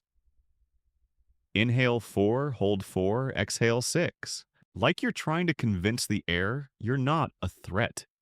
Mainstream historical fact, many Victorian asylums began to incorporate what they called moral management strategies, structured routines, work therapy, and emotional regulation techniques to calm patients without resorting to restraint. Breathing exercises and quiet time were in some wards introduced as proto-meditation long before mindfulness became a hashtag. You lie back. The mattress groans like an old sailor. Above you, the ceiling bears the watermarks of former leaks' pale brown continents in a warped map of ceiling plaster. You've named them. The big ones, North Regret. The room has its usual smells, starched lavender sachets stuffed into the corners, a hint of soap with a side of mildew. It's not awful. It's lived in like the mind of someone trying their best. The scratchy blanket tugs over your chest a little too short at the feet, as always. There's a knock. You startle slightly, it's soft but firm. A familiar voice follows. Evening rounds. Just checking in. It's Nurse Green, older than most, with the patience of a tortoise, and a voice like your grandmother humming through a teacup. You mumble permission, and she opens the door just wide enough to peek through. She holds a lantern, its glow dancing like a sleepy firefly across the walls. "How's the mind tonight?" she asks. You shrug. Mostly accounted for. She chuckles. That's a better average than most. She steps inside and places the lantern on the small side table. The light softens the room, makes it feel less like a cell and more like a borrowed cabin in a very peculiar forest. "I brought something," she says, reaching into her apron. She pulls out a small glass bottle filled with cloudy liquid. "Lavender water," she explains. "Just a bit for the pillow. Helps with sleep. Or at least helps you think it helps, which is nearly the same thing." She dabs a few drops onto your pillow, and the scent immediately unfurls, floral earthy, with the memory of open fields. You close your eyes and let it wash over you. Quirky tidbit Victorian nurses often created their own herbal remedies, and sleep aids, especially in understaffed asylums. Lavender, chamomile, and even orange blossom water were commonly used. In one case, a nurse claimed to cure night terrors with a pillow stuffed with thyme and optimistic thoughts. Nurse Green stays a moment longer watching your breathing even out, then gathers her things. "I'll check on you later," she says quietly. You nod. "Thanks." She lifts the lantern and slips away, leaving only the hush of oil lamp residue and the echo of footsteps fading into the hallway's throat. Silence returns. Mostly. Somewhere down the hall, someone mutters in their sleep 3 syllables repeated twice. Could be a dream. Could be a memory that refuses to be quiet. You try not to think about it. You turn toward the wall where your slipper swan waits patient as ever. Historians still argue whether nightly routines like these check-ins aromatics, soft speech actually soothed patients or just numbed them into compliance. Some see it as the precursor to compassionate care. Others note how easily it slid into paternalism, where soothing masks supervision. Still in the hush, in the weight of lavender air and linen warmth, you feel something you rarely name: safety. It doesn't last forever, nothing does, but for now it's enough. Then comes the rattle. Faint, distant, metallic. A sound with intent behind it. You sit up slightly. The hallway. The treatment wing. Your heart skips a bit. It's not uncommon. Strange noises at night. Sleepwalking patients. Orderlies with poor depth perception and jangly keys.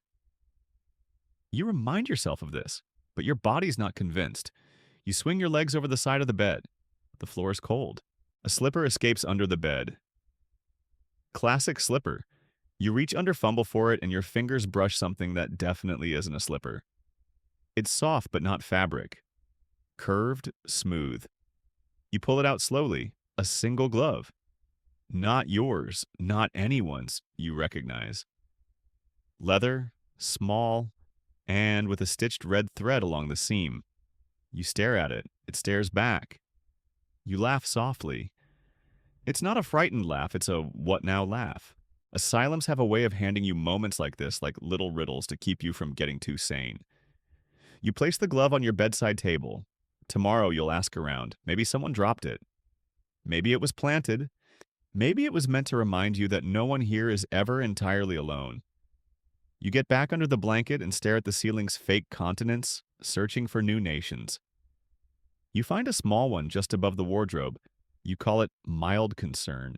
Sleep hovers just out of reach for a while, like a cat deciding whether your lap is worth the effort. You don't chase it, you just wait. Eventually it comes. Slowly.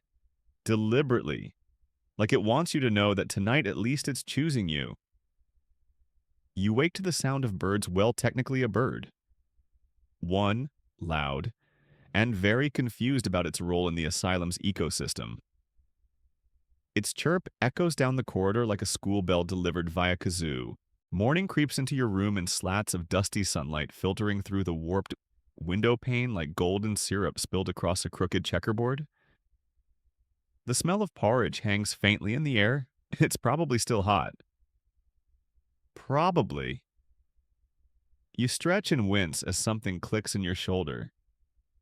Ah, yes, the Victorian mattress, slightly better than a bag of laundry and just shy of a torture device. You glance at the glove. Still there, still unnerving. You decide to deal with it after breakfast, because no one should attempt a mystery on an empty stomach, especially not in a place where people once believed you could cure melancholia with an enema and a long walk. You shuffle to the wash basin. The water is cold, of course it is, but the splash to your face is oddly bracing, like a slap from a polite ghost. You dry off with a rough towel and catch your reflection in the mirror. You look surprisingly human. Mainstream historical fact. Victorian asylums placed increasing emphasis on grooming and hygiene, not only for patient health but also as a marker of civilized behavior. Patients were encouraged or sometimes forced to wash, comb, and dress themselves daily based on the belief that a neat appearance was the first step to a neat mind. You dress in the usual uniform drab clean and just slightly too tight across the shoulders. Then you pocket the glove, tucking it into the side like a secret. Maybe it's nothing. Maybe it's everything. Either way, it doesn't feel right to leave it behind. In the dining hall, the porridge is, as you expected, hottish, thickish, and flavored with an emotion somewhere between regret and indifference. Jenkins is already eating, drumming his spoon against the bowl in time, with some internal opera only he can hear. You sit across from him. He looks up, squints. You look like you found a clue. You raise an eyebrow, I might have. You show him the glove palm open between spoonfuls. He blinks. Ominous, he declares. Or fashionable? Hard to say. You glance around. No one seems to be missing a glove. No one's even noticed. You ask a few staff members. Nurse Green squints at it, then shrugs. Might be from the costume box. Or the lost and found.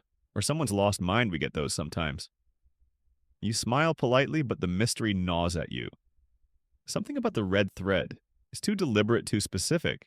You tuck the glove away again. Later that morning, during the activity period, you find yourself in the sewing room. Not by choice, your usual option quiet reading is overrun by a group reenacting the coronation of Napoleon using puppets made from turnips. So here you are, threading a needle, pretending your hands aren't shaking. You decide to mend a small tear in your shirt.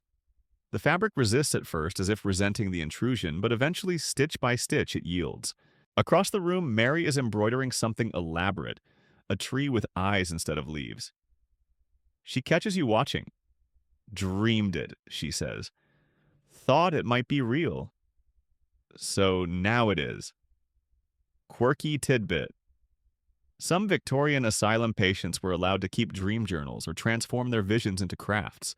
Administrators believed this could help externalize delusion, though in practice it mostly led to some of the strangest and most beautiful needlework in medical history. One piece from 1876 depicts a fish arguing with a bishop over the price of tea. You nod. Looks great. Very deciduous. She laughs softly. Then, have you heard about the glove you freeze? What about it? I saw one like that once. Not here. Before. Her eyes flick upward. Red thread. Always the red thread. Your mouth goes dry. What does it mean? She shrugs. Could be nothing. Could be a warning, or a test, or a very bored ghost. Comforting. She leans closer, dropping her voice. Just don't let it go missing again. Historians still argue whether patients who reported visions or patterns in their environment were experiencing genuine insight or simply being shaped by the strict recursive patterns of institutional life. Some say the structures of asylum living encourage symbolic thinking, creating internal mythologies as a coping mechanism. You finish your sewing and excuse yourself, the glove suddenly feeling heavier in your pocket. By midday, the sky has darkened. Rain again. Or maybe it never really stopped. You head toward the solarium, a glassed-in room at the east wing with chairs arranged in loose, hopeful circles. A place to watch the world while pretending you're still part of it. The air is thick with the scent of damp wool and old sunshine. A few patients are sketching, some are napping. You sit near the window and pull out the glove again. You examine it more closely this time. The red thread. The faint indentations on the leather like it's been worn often and tightly. You turn it inside out, and there stitched into the lining, almost invisible, a tiny initial. LH, you stare at it. You know those initials. Dr. Lucian Hartwell, the former superintendent. Disgraced, transferred, vanished. No one talks about him. The glove is his. Your heart thuds. You remember stories. Whispers about his methods. Too modern, too experimental. Some patients loved him, some didn't. Then one day he was gone. And his records misplaced. You slip the glove back into your pocket just as Nurse Green enters the solarium doing her usual head count. She sees you, smiles. And for a split second, the smile doesn't quite reach her eyes. You look away. Maybe it's nothing, or maybe it's the beginning of something else entirely. Later that afternoon, as the rain drums steadily on the solarium roof, like 1,000 tiny fingers tapping to be let in, You make your way down a corridor you're technically not supposed to walk without escort. But your feet move anyway, quiet, measured as if responding to a song you can't hear but deeply remember. You're headed toward the archives. The asylum's records wing isn't glamorous. It smells like a library left in the rain and then dried with warm breath. The lights flicker inconsistently. A few wall sconces still bear actual candles, because of course they do. Nothing here is in a hurry to evolve. The records are kept in narrow filing cabinets and cracked ledgers. You pass rows of shelves labeled with names, long since forgotten patients, doctors, nurses, and a few miscellaneous that somehow feel the most unsettling of all. Mainstream historical fact. Asylums in the 19th century kept extensive handwritten records, case notes, treatment logs, and letters home. These documents often mixed clinical observation with Victorian judgment, with entries describing patients as melancholic but of good breeding or impertinent yet artistically gifted. The archives are a goldmine of both compassion and condescension. You find the ledger labeled Hartwell Dr. L. You hesitate. The glove is still in your pocket, warm now, as if it's claimed you as its rightful keeper. You open the book.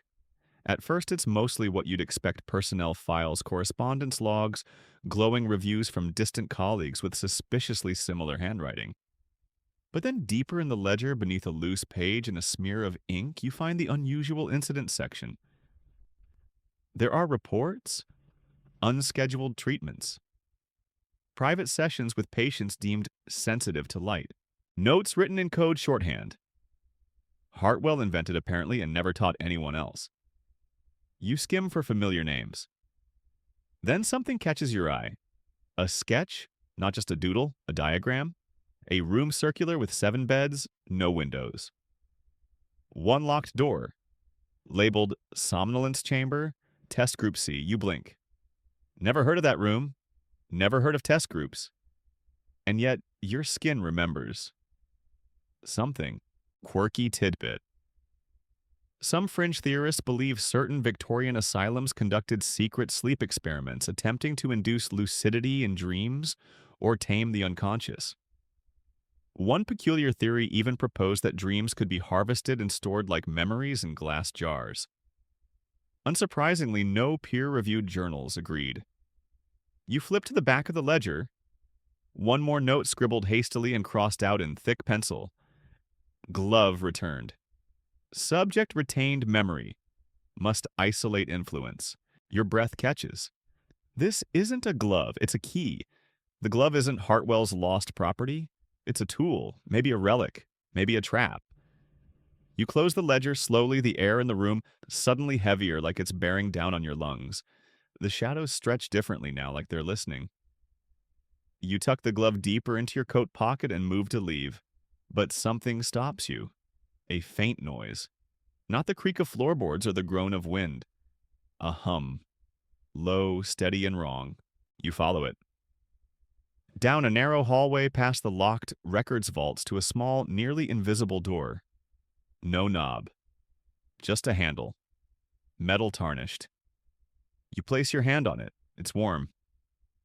Historians still argue whether experimental doctors like Hartwell were pioneers or predators geniuses ahead of their time, or madmen, armed with access and a dangerously compliant institution. The line, it seems, was as thin as the paper they wrote their dreams on. You open the door. It doesn't creak. It sighs. Inside is a spiral staircase, narrow stone, almost medieval. Dust clouds lift at your steps. You descend slowly with the glove clutched in one hand and your breath held hostage in the other. The hum grows louder. You reach the bottom. A corridor. Arched ceiling. Candles. Yes, candles lit somehow, despite no footprints, no sign of visitors. The stone is damp, slick, and somehow it feels familiar. You walk. One step, then another. Then a chamber. Round. 7 beds, no windows. One door. Your heart stutters. It's real. The diagram was real. The somnolence chamber is real. 6 of the beds are empty. 1 is not. You approach slowly. There on the mattress lies a small leather-bound journal. dustless, untouched by time. You lift it gently, feeling its weight heavier than paper should be. The first page is blank. The second bears only a sentence written in ink that still shines.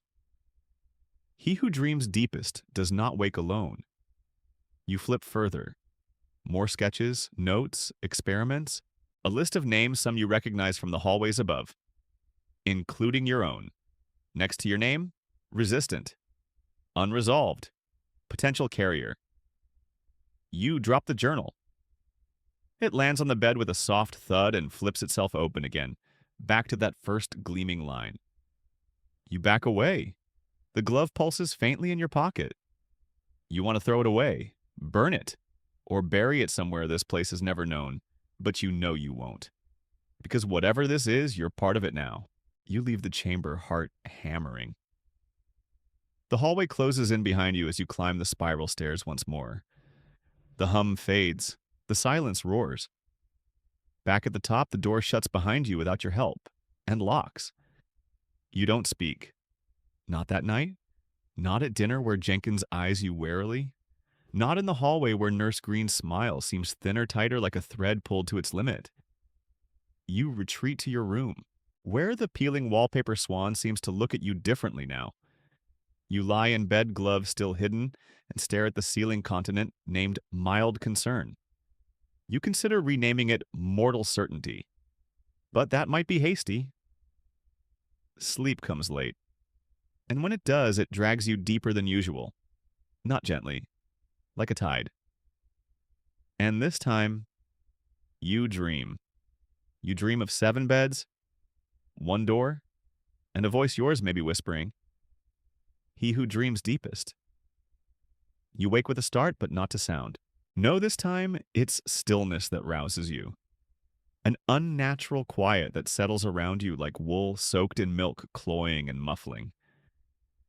Even the usual hum of the building pipes clanking distant murmurs when clawing at old window frames is absent. You sit up slowly, blinking into the dim light of dawn. It feels earlier than usual, like time forgot to start properly. Your room is the same, yet not. The wallpaper swan remains, but it has turned. Slightly, subtly, its beak now points toward the door. You glance toward it, it's cracked open. Just a sliver. Now in a 19th century asylum that's never casual. Doors close, they creak, they resist.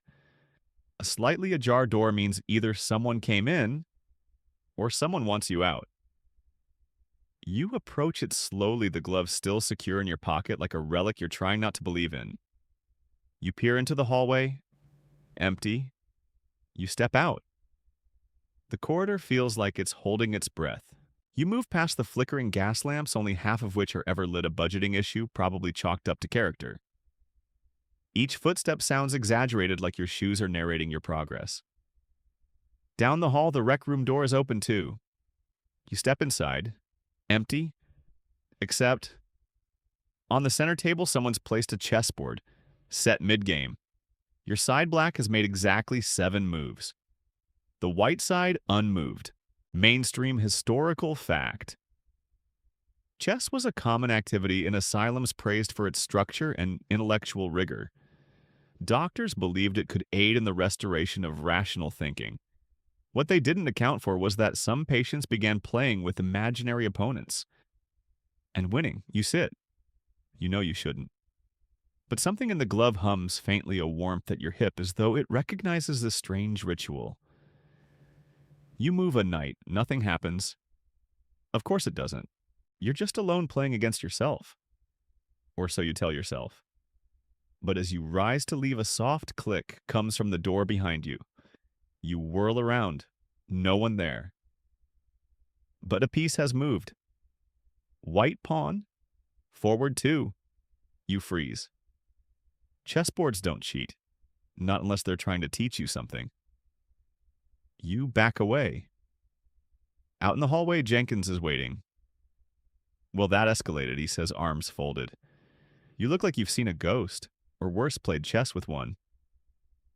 You try to explain. The glove. The secret room. The dream. He listens. Doesn't blink. When you're finished, he just nods. I was wondering when you'd find it. That takes you aback. You knew I didn't know, he says, rubbing his temples. I remembered. Last week, or maybe next week. This place doesn't do linear time. Haven't you noticed he leads you toward the courtyard? The rain has stopped, sort of. It's suspended misty like the sky gave up halfway through and wandered off. You walk in silence for a moment before he continues. Lucian Hartwell was trying to help us in his way. Or maybe help himself. There's debate, but whatever he did, it changed this place. It changed us. We sleep deeper now, and we don't all wake up the same. You stare at him. What was the glove? He shrugs. A marker? A tether? Something to hold onto when your dreams start dragging you down. Like a lighthouse.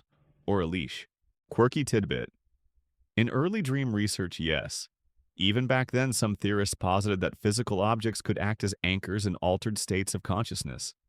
Talismans, they called them. Hartwell may have believed in their power a little too much. Some of his notes referred to dreams as oceans of thought and talismans as lifeboats. You pull it out again. It looks like nothing. But now you know it's not. I found the somnolence chamber, you say. Jenkins nods again. Not surprised. You've been drifting for weeks, talking in your sleep, scribbling things on napkins. The staff just thought it was stress. Was it?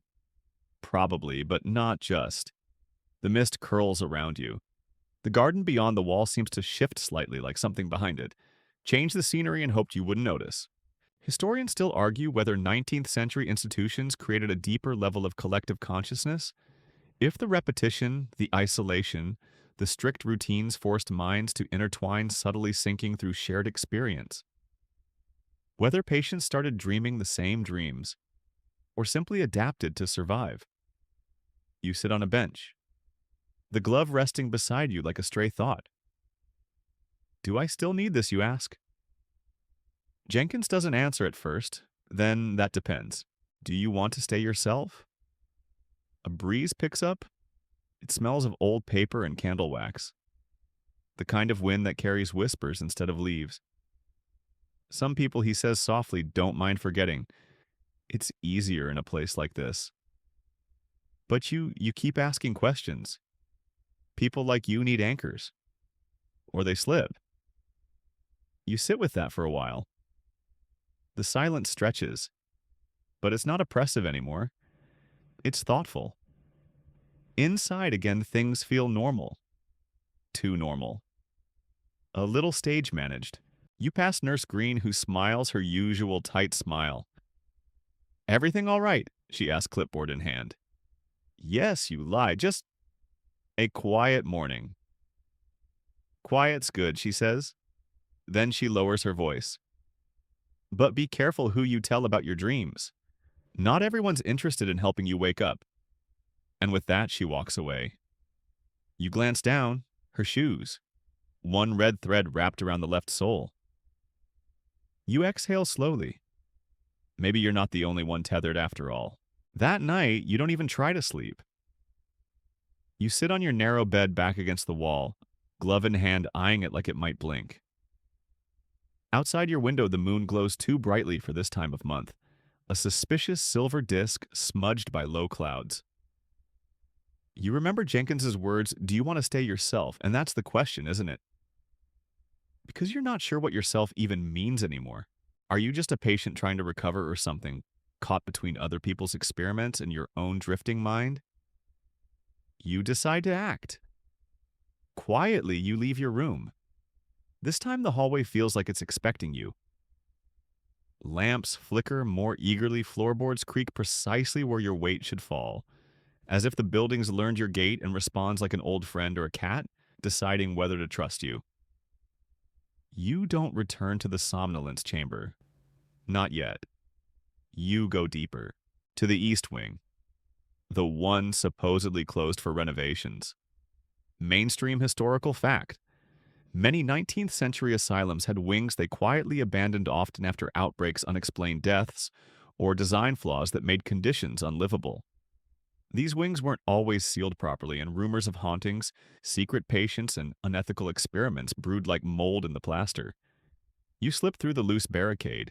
Just a plank nailed lazily across a doorframe, easily bypassed if you have the intent of a ghost and the agility of a mildly determined squirrel. Inside, the temperature drops.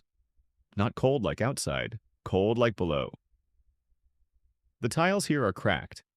Paint curls from the ceiling in great sheets. One particularly rebellious vine has worked its way in through the wall, clawing along the corridor like it's hunting sunlight. You walk carefully. Each door is closed. Most bear no labels, except one. Room 8C, Observation and Prolonged Sleep Study. You grip the handle, it turns easily. Inside a cot, a chair, and a framed picture of a pond you've never seen. On the cot, a patient. Sleeping. You freeze. You're not supposed to be here. And yet no alarms, no startled nurse, just this silent sleeper. You step closer. Their breath is slow, deliberate. Deep. Too deep. This isn't napping. This is residence. You scan the room. A clipboard hangs by the bed. Name T. Endwell status phase 3. Dream retention note. Responds to glove proximity. Do not engage. You check the bedside drawer. Inside another glove. Identical. You reach for it, but the moment your fingers brush the leather, the sleeper shudders. Not a twitch, a ripple. Like their very soul got snagged on your intent. You yank your hand back. The patient relaxes. Quirky tidbit. A few medical reports from Victorian asylums describe dreamers' patients who entered states of prolonged unconsciousness but maintained steady health. One theory proposed that they were exploring dream plateaus, a kind of lucid purgatory. The official stance was extreme hysteria. The unofficial stance was, let's not talk about it. You don't take the glove, you leave it, but you memorize the name Endwell. You return to your room shaken, but somehow clearer. Like the pieces are starting to rearrange themselves into a picture. Not a pleasant one. Not yet, but recognizable. Historians still argue whether the East Wing experiments ever happened. No official records survive, just whispered references in private letters, the occasional stray blueprint, and of course rumors passed down by patients and staff with long memories and short patience. The next morning you find Jenkins before you can be found. You find him in the laundry room of all places, sorting linens like a man hiding from meaning. I found Endwell, you say. He looks up, face unreadable. And there's another glove. He nods. There always is. That's the problem. What are they for? He folds a pillowcase a little too tightly. They're not gloves. They're mirrors. You wear them, you link in. Two people, same dream field. But it's not stable. Not unless you're matched. That's what Hartwell was trying to perfect. Dream pairings, like emotional compatibility. Jenkins snorts. More like neurological tolerance. Too much difference, and the field collapses. You either wake up with a nosebleed and amnesia, or don't wake up at all. You sit down. The glove suddenly feels heavier. Why me?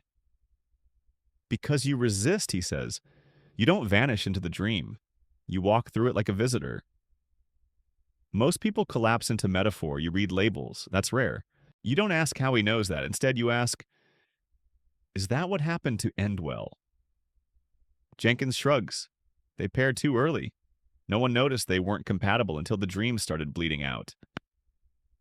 Bleeding out. Oh yeah, dreams can leak.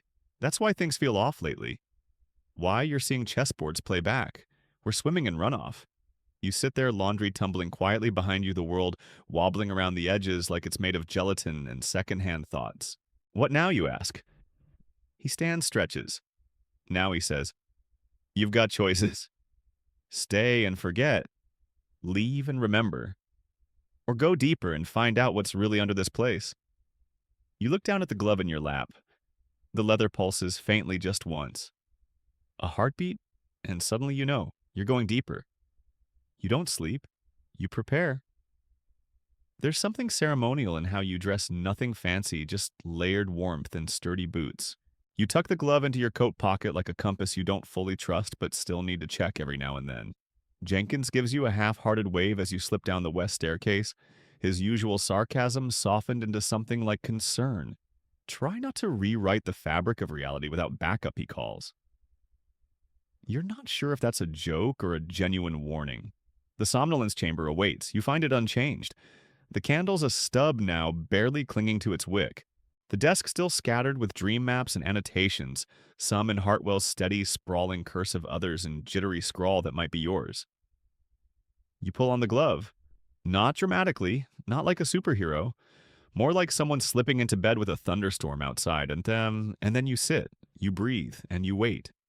Mainstream historical fact 19th century asylum saw the emergence of sleep cure philosophies, where prolonged unconsciousness was considered therapeutic.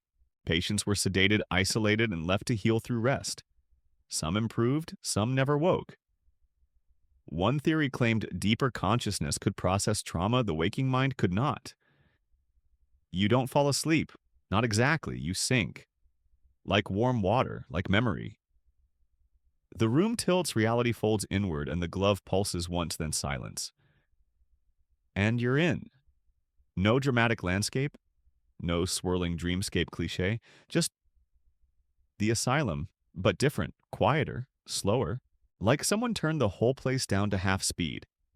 Hallways stretch longer than they should. Shadows fall in the wrong directions. The wallpaper swan.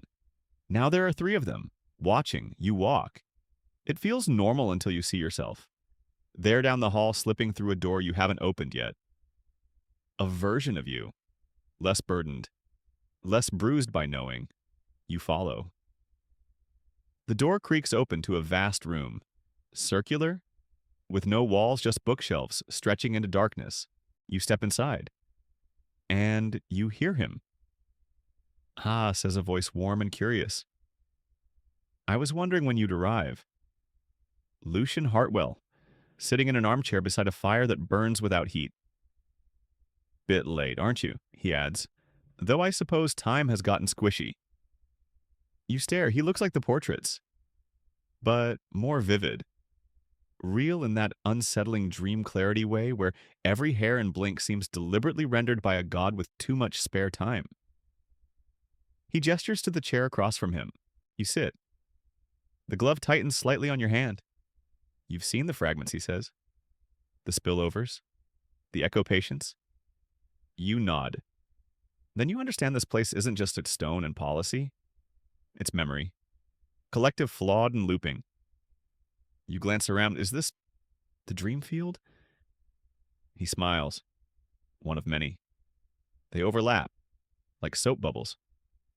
But this is my anchor. I built it from memory. Books I loved, rooms I missed, conversations I never got to finish. You lean forward. What did you do? Lucian?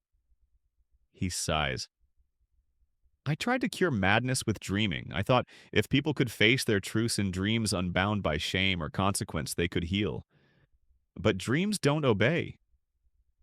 He takes a sip of something from a porcelain teacup. They amplify. They distort. And they cling. Quirky tidbit Victorian spiritualists believed dreams were messages from the astral plane. And some psychiatrists of the era secretly studied them for patterns, trying to decode shared symbols across patients. One doctor claimed the moon appeared in 94% of dreams involving guilt. He wrote that the lunatic and the moon are not so far removed. You look down at your glove. It brought me here. He nods. It's tuned to your thread. That's how you found me. You're still alive? Define of alive. He chuckles. Let's just say I remain. Logged in. You sit in silence for a while. Finally, can I undo this? No. But you can endure it, or improve it, or choose to leave it behind. How he leans closer. You need to find the convergence. The place where all dream threads tie off. It's somewhere in the asylum's bones where memory, dream, and waking life kiss. Sounds romantic, you mutter. It's mostly damp, he replies. Historians still argue whether Hartwell died in the asylum or vanished into one of his experiments. The records are muddy, inconsistent. Some staff claim to have seen him weeks after his death was documented. One report simply read, "Lucian now dreams. You stand. I have to go." He nods, but remember, he says, the glove is just a guide, not a guardian. You must still make the choice to wake or remain. You open the door. Back in the hallway, the version of you is gone. In their place, Jenkins, not the real one. Not quite. This one is younger, wears a lab coat, carries a clipboard that's far too large. Ready to see how deep it goes, he asks. You don't speak, you just nod and step into the dark. The dark isn't just absence of light, it's textured like felt. It hugs your shoulders, brushes against your skin. Jenkins' dream. Jenkins' clipboard. Jenkins leads the way, his form barely an outline ahead of you, flickering like old film. This way he whispers, voice warped by distance that doesn't exist. You walk, or float. Hard to tell. Your feet make no sound. Your body feels lighter than it should. Gravity's playing hopscotch. Eventually the dark thins, not into brightness, into detail. Stone arches rise around you, carved with symbols that seem to shimmer the longer you try not to look at them. The floor is tiled in chessboard patterns that subtly shift color. Black, white, gray, then black again, but the squares keep changing. The air smells of lavender and dust. Somewhere far off, a lullaby hums in a loop, sweet, eerie, unfinished. This, Jenkins says, stopping is the Convergence Hall. Mainstream historical fact. Some asylums featured elaborate central rotundas originally intended to ease navigation and encourage openness.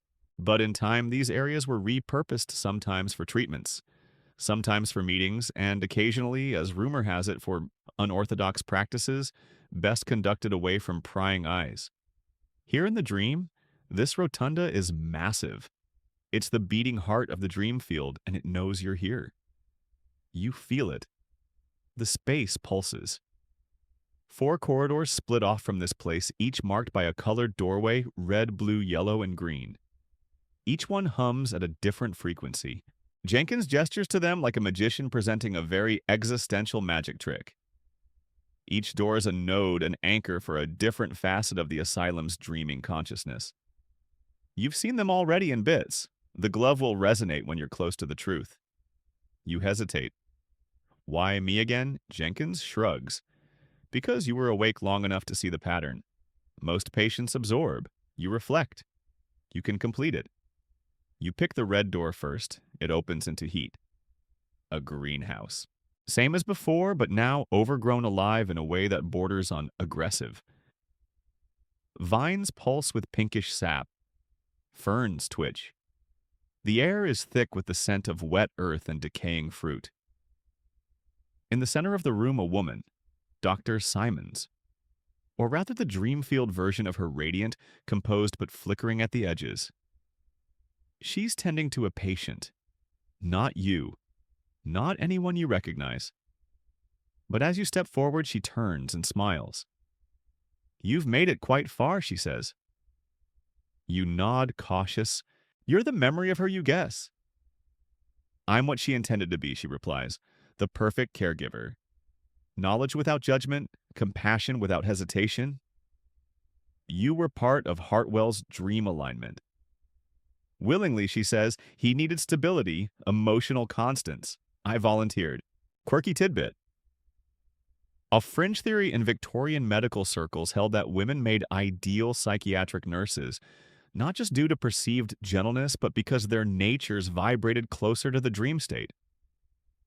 A pseudoscientific justification later discredited, but popular in early dream research circles. What happened, you ask? The anchors fragmented. Hartwell stretched the field too wide. Patients began seeing their own traumas through each other's dreams. Personal nightmares became communal echoes. And she trails off. I became splinters. She places a hand on your arm. It feels like glass, just barely warm. You'll need all 4 anchors. Only then will the path reveal itself. You don't ask how she knows. She's a memory, but memories often know more than they should. You exit, back to the rotunda. The red door closes with a sigh. The glove hums faintly, one resonance achieved. You enter the blue door, cold this time, you're in a morgue. Or something like it. Steel drawers line the walls. On the far side, a man in an apron cleans surgical tools with ritualistic precision. Ah, he says without looking. The interloper. You stay back. Dr. Leving, he introduces himself. Or what's left of him. I manage the sleep-induced comas. Regulated dosages, measured residual cognition. Dreaming in the dead, you murmur. The spiral staircase doesn't creak. It breathes. Each step feels alive beneath your boots, soft like the inside of a shell and somehow pulsing. The walls curve inward, lined with more of those shimmering symbols. You try not to look, but they pull at your peripheral vision like static letters rearranging themselves just beyond comprehension. The glove on your hand begins to glow faintly, not with light, but a soft awareness. It tightens ever so slightly with every step downward, as if bracing. You descend, and descend, and descend. You lose count after 50 steps. Your breath fogs in the air now, though there's no real cold. More like spiritual chill, a whisper in your spine that says, not everyone makes it back. At last the stairs end. You step into a vast circular chamber. Not a rotunda, this one is older raw. Walls of black stone. In the center, a pool. Perfectly still. Perfectly silent. You walk toward it, the echo of your footsteps swallowed instantly. The glove hums, not loud, not urgent, more like a lullaby that forgot its words. You kneel at the edge of the pool and see not your reflection but all 4 rooms you visited. Simon's tending her patient, Leving cleaning his tools, Hartwell lecturing ghosts, you stargazing with yourself, all looping in silent synchronization. Mainstream historical fact. Victorian dream theorists once proposed the unified sleep consciousness theory, a speculative belief that dreamers who shared physical space might also unconsciously share mental patterns. Experiments were conducted with patients placed in adjacent rooms encouraged to dream under sedation. Correlations were inconsistent but occasionally eerily similar. You lower your gloved hand toward the pool. It doesn't touch the water. Instead, the pool rises to meet it. Liquid memory climbs your wrist, slips under your coat, curls around your shoulder. You don't pull away. You let it in. And then, without warning, you're elsewhere. Not in the asylum, not in the dream field. In between. The in-between is colorless. Not white, not gray, just less. You're standing on a tiled floor that stretches forever in every direction. The sky above is made of pages fluttering blank, unbound.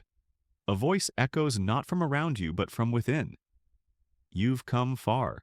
It's your voice, but deeper, older. You carry the memories of the dreamers, their fears, their hopes, their guilt. You turn, but there's no one, just yourself. Facing yourself. I'm tired, you admit. Then rest, says the other you. But understand first. The world shifts again. Suddenly you're in Hartwell's office, but it's broken open, bleeding into the in-between. One wall shows the rotunda, another the star garden, a third your old room. Everything overlaps. Hartwell stands beside his desk, spectral and solemn. You've reached the fulcrum, he says. The what now? He smiles. The point on which all this pivots. The dreams, the echoes. The glove.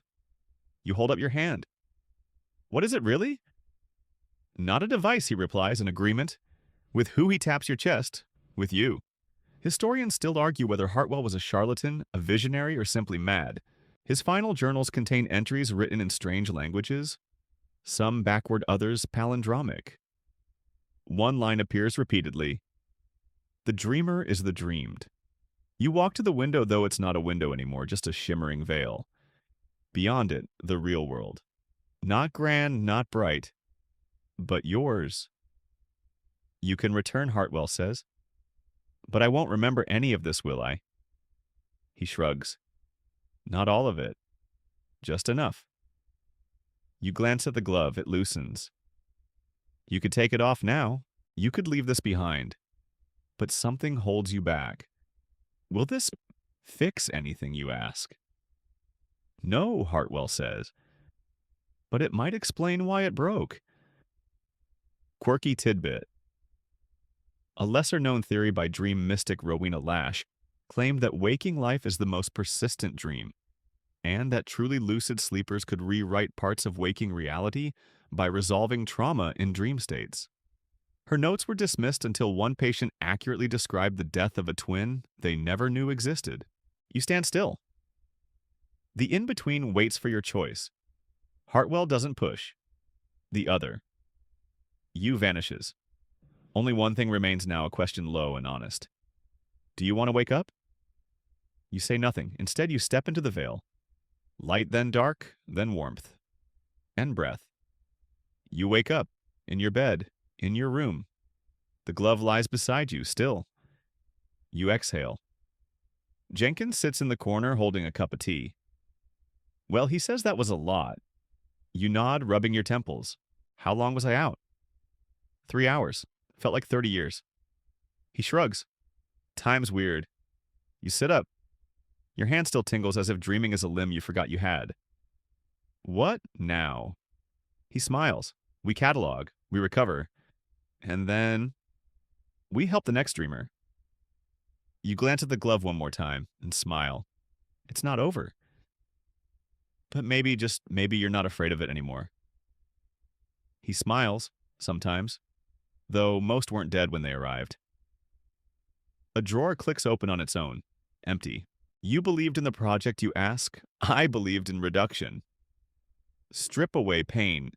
Memory, ego, what remains must be closer to truth. That's horrifying. Effective briefly, he corrects. Historians still argue whether chemical-induced sleep states ever accessed deeper brain functions or merely mimicked death. Victorian sedatives were imprecise chloral hydrate morphine, and ether created strange hybrid states, where patients were not quite awake, not quite dreaming, and certainly not themselves. Leving gestures to your glove? You'll find the truth uncomfortable. You nod. Already am. You step back into the rotunda. The glove pulses stronger now. The hum is deeper, richer. 2 down. Jenkins stands there no longer playful. Just waiting. How many versions of you are there, you ask? In here, he says.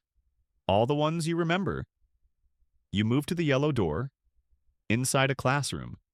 Blackboards filled with equations that loop mid-sentence. Desks full of mannequins all facing a lecturing silhouette. You recognize the tone before the form. Hartwell again? You watch. He paces. The subconscious is not a vault, he says. It's a library. One poorly shelved. He doesn't see you. This is a recording, a memory echo. He speaks to ghosts of students long gone. You step closer, and you feel the glove respond. Not with heat or light, but clarity. Like fog lifting. Hartwell's voice softens. Knowledge must evolve, even in sleep. Especially in sleep. You touch the lectern, it vanishes. So does the classroom. You're back in the rotunda. The yellow door's gone. 3. The green door awaits. You enter. It's a garden at night. Real moonlight silver, honest. Benches, a fountain. Patients sit quietly, watching stars. One of them is you, not dream you. Actual you. Or maybe the you who stayed. They don't look up. You sit beside them. Silence stretches safe and easy. I'm afraid, you whisper. They nod. So was I, they reply. And that's enough. The glove shivers. The final resonance clicks into place. You stand, back in the rotunda. No more Jenkins, no more doors. Just a spiral staircase descending into the floor, where memory meets dream, and dream meets the thing you came here to find. Jenkins disappears, not in a dramatic puff of dream dust or some sparkly fade out, but like a thought you almost remembered and then lost to the fog. One moment he's in the corner sipping tea like a ghost with a very specific union contract, and the next you're alone. Not in your asylum room, not in the dream veil, just home. Maybe. Your room is familiar but off, like someone staged it from memory after reading your diary. The bedspread is right, but the texture is wrong. The bookshelf holds all your titles, but the spines are blank. Your shoes are by the door perfectly aligned, even though you never do that. And yet, the air smells like your old coat. You walk slowly. Everything creaks just a little too predictably. You open the window. Night stretches beyond ink black, full of stars.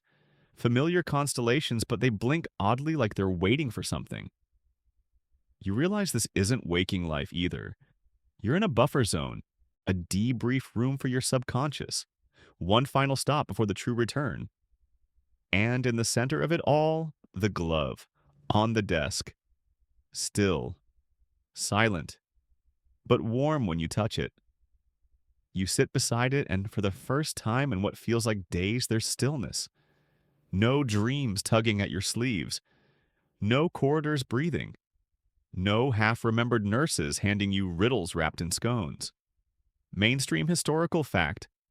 Post-asylum reintegration in the 19th century was poorly understood. Patients released from long-term care often faced stigma memory loss, and the subtle paranoia that reality wasn't quite as stable as people said. Some were readmitted, others simply vanished from records. You stare at the glove. It doesn't move, but it doesn't have to. Because now you understand. It's not a key. It's not a weapon. It's a contract. One you signed the moment you started paying attention to the strange rhythm of sleep. You pick it up again, and this time you choose to wear it. Not because you have to, because you're curious. You glance in the mirror. Yes, there's a mirror now, and the reflection looks back without blinking. No flickers, no overlaps, just you. Tired, yes, but whole. For now. You turn back to the desk. There's a file now, thick, bound in red thread. Label Field Notes, Dream Cartography V1.0 Inside Sketches, Maps. Memories you didn't make but recognize. A page written in your handwriting except you don't remember writing it. The asylum is not a place. It's a process, a verb. The dreaming mind's awkward, brilliant attempt to organize trauma by using your favorite socks as metaphors. You laugh. Quietly. And almost cry. Quirky tidbit. Some 19th century dream researchers claimed that the ability to laugh in a dream was a sign of higher spiritual evolution. Others claimed it was just indigestion. You close the file, stand up, and find a door where none had been. You know what's behind it. The real world. The one with bus routes and overdue taxes and mornings that begin with your alarm cheerfully trying to ruin you. But also coffee, sunlight, conversations that aren't scripted by your subconscious. You take one last look at the glove. It glows softly in your palm, then folds itself into a flat disc. Tucks into your jacket pocket like it's always belonged there. You open the door and walk through. This time when your feet hit the ground, it's solid. Carpet. Slightly worn, you're in your actual room, the real one.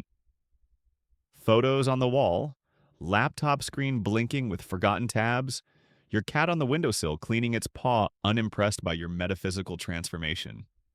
You sit down, no dramatic music, no victory fanfare, just quiet and breath. And the knowledge that you went somewhere no one's supposed to reach and returned. Historians still argue whether the records of Hartwell's asylum were lost to fire, buried in red tape, or deliberately erased by a government that realized its dreams were showing up in the reports. Whatever the truth, the building itself no longer stands. A park now lives in its footprint. People picnic there. Dogs chase frisbees where once nightmares were harvested like sugar beets. You look at your hand again. The glove's imprint is gone, but the memory remains. Of doors that breathe, of voices that speak backwards and still make more sense than your landlord, of sitting beside yourself under a sky full of patient stars. You realize something then, something obvious. The asylum never needed you to escape. It needed you to understand, to map it, to return with the shapes of dreams so others wouldn't be lost in theirs. You lie back on your bed, close your eyes, and for the first time in a very, very long while, you fall asleep without fear. Just quiet and stars. And maybe if you listen closely, the softest whisper of Jenkins saying, "Not bad for a beginner." You don't dream that night, or at least not in the old way. No corridors shifting, no star gardens, no cryptic nurses flickering between dimensions like badly tuned televisions. Just darkness deep, velvety, uninterrupted. The kind of sleep that feels earned like finishing a book or fixing something with duct tape and sheer determination. When morning comes, it doesn't knock. It pours. Sunlight spills across your face and you blink up at the ceiling as if expecting it to whisper a riddle. But it stays quiet. The silence itself feels surreal. No soft-footed attendants, no clocks ticking in hypnotic Morse code, no Jenkins muttering about paperwork in the next dimension over. You're home. Truly. Your body aches in places it probably shouldn't. Muscles stretched from whatever you did in the dream world, physically or otherwise. You reach for your phone. 9:37 a.m., no missed calls, just one text from an unknown number. Still lucid. Jay, you laugh. Of course. You toss the phone onto the nightstand and rise slowly as if gravity is still recalibrating for your presence. Everything is too sharp now. The floorboards are colder, the coffee smells stronger, and your toothbrush tastes like minty time travel. Mainstream historical fact. Victorian sleep studies often failed to account for reintegration stress patients released from dream therapy were found to experience heightened sensory perception for days or even weeks. Some researchers propose the brain rebounds from altered dream states by amplifying real-world input to reestablish baseline consciousness. You stare at yourself in the mirror. Still you, but softer around the eyes, more present, and something tugs at you, a subtle vibration in your pocket. The glove. Except, no, it's just your hand. Empty but tingling faintly like an old scar that still registers rain. You get dressed, something casual, nothing too time-foldy. No need to broadcast that you've recently done a metaphysical deep dive into the collective human subconscious. Your cat follows you around like a tiny furry therapist. You make coffee. Stand by the window. Outside, the world continues. A jogger passes. A delivery truck beeps. Someone shouts at a bird. And in all of it, you're here. Not floating above your body. Not trapped in some fog of unmet grief. Just here. It's unsettling and beautiful. You think about the asylum not as a building, but as a place within you. A puzzle box, a sleep engine built out of sorrow and hope. Hartwell's mad experiment in cartography mapping the fault lines of the psyche, and you wonder who else is wandering its halls right now. Who's deciphering the fourth quarter, or arguing with Nurse Simons, or stargazing in the garden of what if quirky tidbit? In the margins of one recovered journal, a patient scrawled a single line dozens of times the garden doesn't end. We just stop walking. Some modern dream theorists interpret it as a metaphor for trauma interruption therapy. Others think the patient just really, really liked plants. You sit down at your desk, open a notebook, and begin to write. Not because you're trying to remember, but because you do remember, and that's the strange part. Everything from the glove to the memory pool, the in-between, and the crooked reflections, it all lingers. Not as a vivid dream, but as a lived truth. The way you remember school hallways or old apartments. Emotionally charged muscle memory with fragments of dialogue and scent baked in. You write for hours, not linear, just bursts. Scenes, symbols, moments Jenkins would call, aka anchor points. You draw a door that hums, a staircase that forgets how many steps it has, a page that cries when read. Historians still argue whether dreams are merely the byproduct of random neurological firings or an evolutionary adaptation for problem solving. But a few outliers suggest something stranger, that dreams might be an echo of parallel selves brushing against our sleeping minds. That sometimes when the timing's just right, we get a glimpse of someone else's what if. You pause your writing, flip back a few pages. There in your handwriting, a phrase you don't remember composing. We are the caretakers of our own asylum. That lands harder than it should, because now you understand. The asylum isn't a place you escape from. It's one you learn to manage, like fear, like grief, like hope.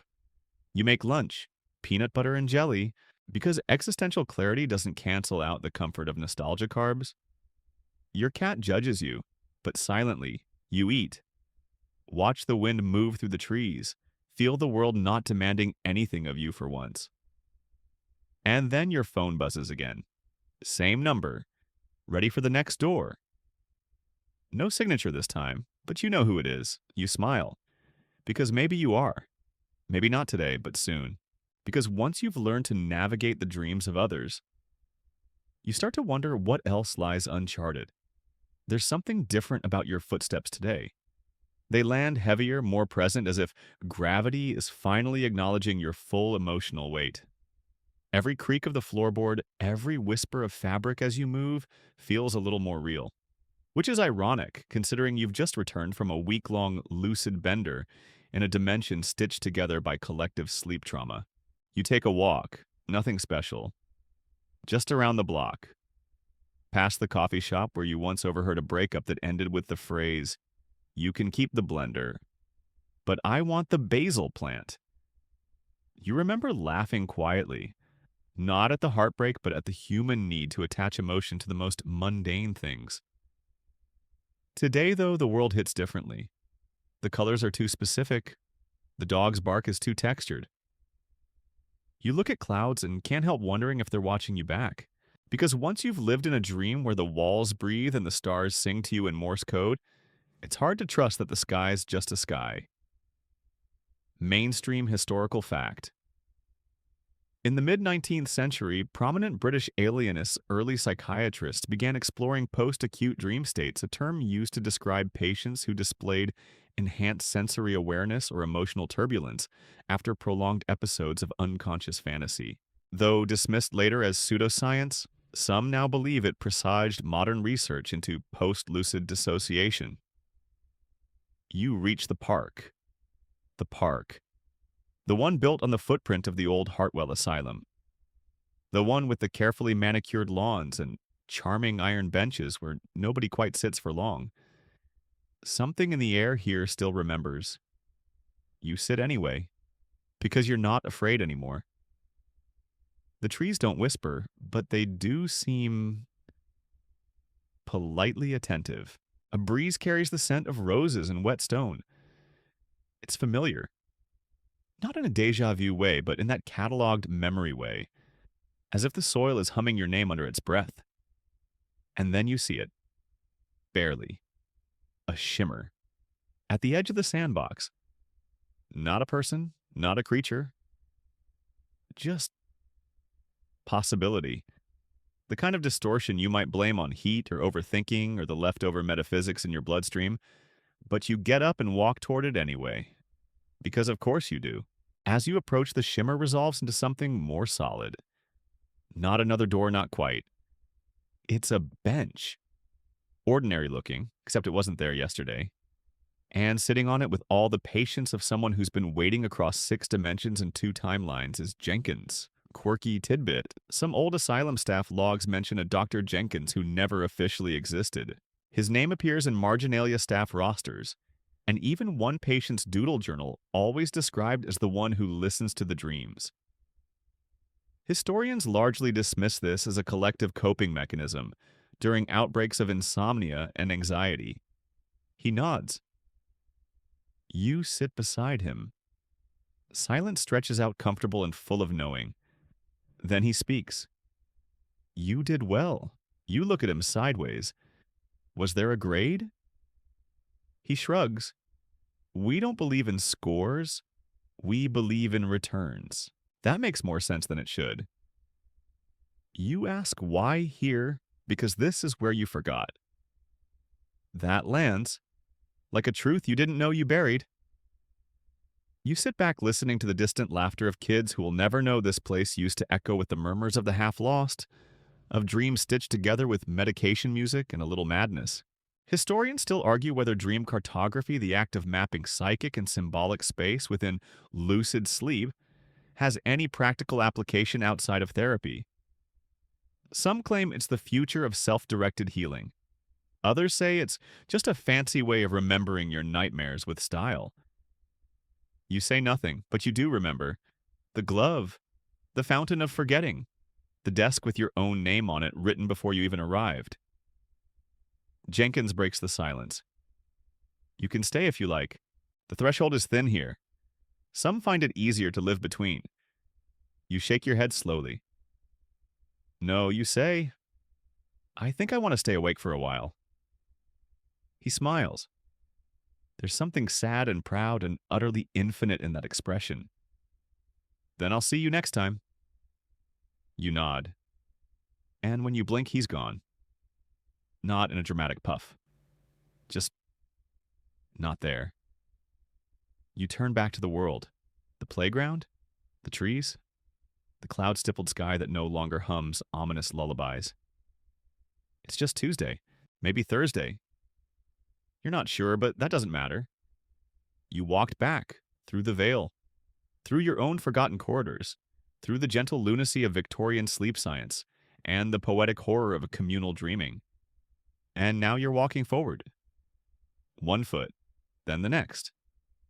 Not because you know where you're going, but because you finally know who's walking. Later that evening, you find yourself sitting on your bedroom floor. Not because you've lost all sense of furniture etiquette, but because, well, the floor feels stable, solid, honest. You've had enough dream-curved furniture and whispering headboards to last a while. Sometimes hardwood and dust bunnies are the most grounding things in the world. You've lit a candle. Not for ambiance, though. It does add a gentle flicker to the room. But for presence. A small flame dancing but never breaking, reminding you that time is moving breath by breath even when the world feels paused around the edges. In your lap, your notebook again. Its pages are filling fast. You've stopped trying to write a narrative. Now it's sketches, bits of memory, little nothings. A cobblestone that hummed. The weird soup with floating eyeball olives. A clock that only ticked backward when you weren't watching. Mainstream historical fact. By the late 19th century, some British asylums encouraged patients to keep sleep journals as part of experimental dream therapy. These journals, often overlooked in institutional archives, are now studied as insight into Victorian concepts of self-imagination and what was then considered functional madness. You flip to a clean page. Start to draw. Just lines. Circles that never close. Spirals that wobble. A door frame. And behind it, not darkness, not light, but suggestion. That's when you hear it. A knock. Just one. Soft. You stare at your front door. It's the kind of knock that doesn't expect an answer. But you answer anyway. You open the door, and no one's there. Of course, you laugh. Shake your head. But as you turn away, you notice something at your feet. A small card. No envelope, just plain white stock. On it in clean typewriter print, the garden remembers you. You don't need a return address. You know exactly where it came from. You place the card on your nightstand. Some people keep photos of loved ones there. You keep cryptic correspondence from your dream asylum overlords. You lie down. The bed no longer feels like a foreign shore. Just your bed. Soft. Lumpy. Exactly imperfect. Quirky tidbit. In a little-known 1889 manuscript, a former Hartwell patient described a method of redreaming where a sleeper could re-enter previous dreams by placing a familiar object near their head, usually something touched during the dream itself. The practice was dismissed as superstition, though. Several entries insist it worked at least on Thursdays. You wonder, what would you bring into the next dream? The glove. A memory. Maybe nothing. Maybe it's better to travel light when wandering between dimensions of shared trauma and metaphorical grief. You drift. Not into sleep, not yet. into memory. That peculiar hallway with the light bulbs singing old lullabies. The nurse who laughed like a vinyl record playing backward. The moment you realized the asylum wasn't punishing you, it was reflecting you. And here in the silence of your actual earthly room, you breathe. Deeply.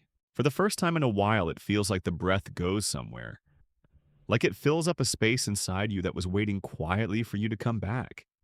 Historians still argue whether the Hartwell Asylum ever truly existed. Some say it was a testing ground for esoteric medical practices. Others claim it was little more than a myth born of collective anxiety and cleverly planted rumors. And then there are those who believe it still exists, just not here. Not now. Somewhere sideways. You glance at the ceiling, not because you expect it to whisper, but because it's nice to look up and see something that doesn't change shape while you blink. Your phone buzzes once more. You check it. One new message, no contact name. Just, you slept well. Next time, bring tea. You smile because now you get it. The asylum wasn't a prison, it was a mirror. And the monsters? They were just echoes of yourself misunderstood and in need of context. You survived not by fighting your way out, but by listening your way through. And now, whether you sleep again tonight or tomorrow or next year, you carry that knowing with you, tucked in your chest, like a folded map. Not finished, not even complete, but drawn by your own hand. You lie still for a long time. No need to rush. The world will still be here when you're ready. The air hums around you faint like the memory of a song that once rocked you gently to sleep on a long car ride. You're no longer falling into sleep. You're inviting it. A guest, not a trapdoor. You stretch. Not the dramatic movie-style kind. Just a soft body knows what it needs sort of stretch. Limbs like overcooked noodles. Shoulders heavy but happy. Your body remembers what it's like to feel safe in bed. That alone is a minor miracle. The walls are quiet tonight. No more whispering, no stargazing patience, no doors swinging open to dimensions that smell faintly of antiseptic and regret. Just home. Mainstream historical fact. In the final years of the 19th century, British asylums began shifting their philosophies from confinement to restorative retreat.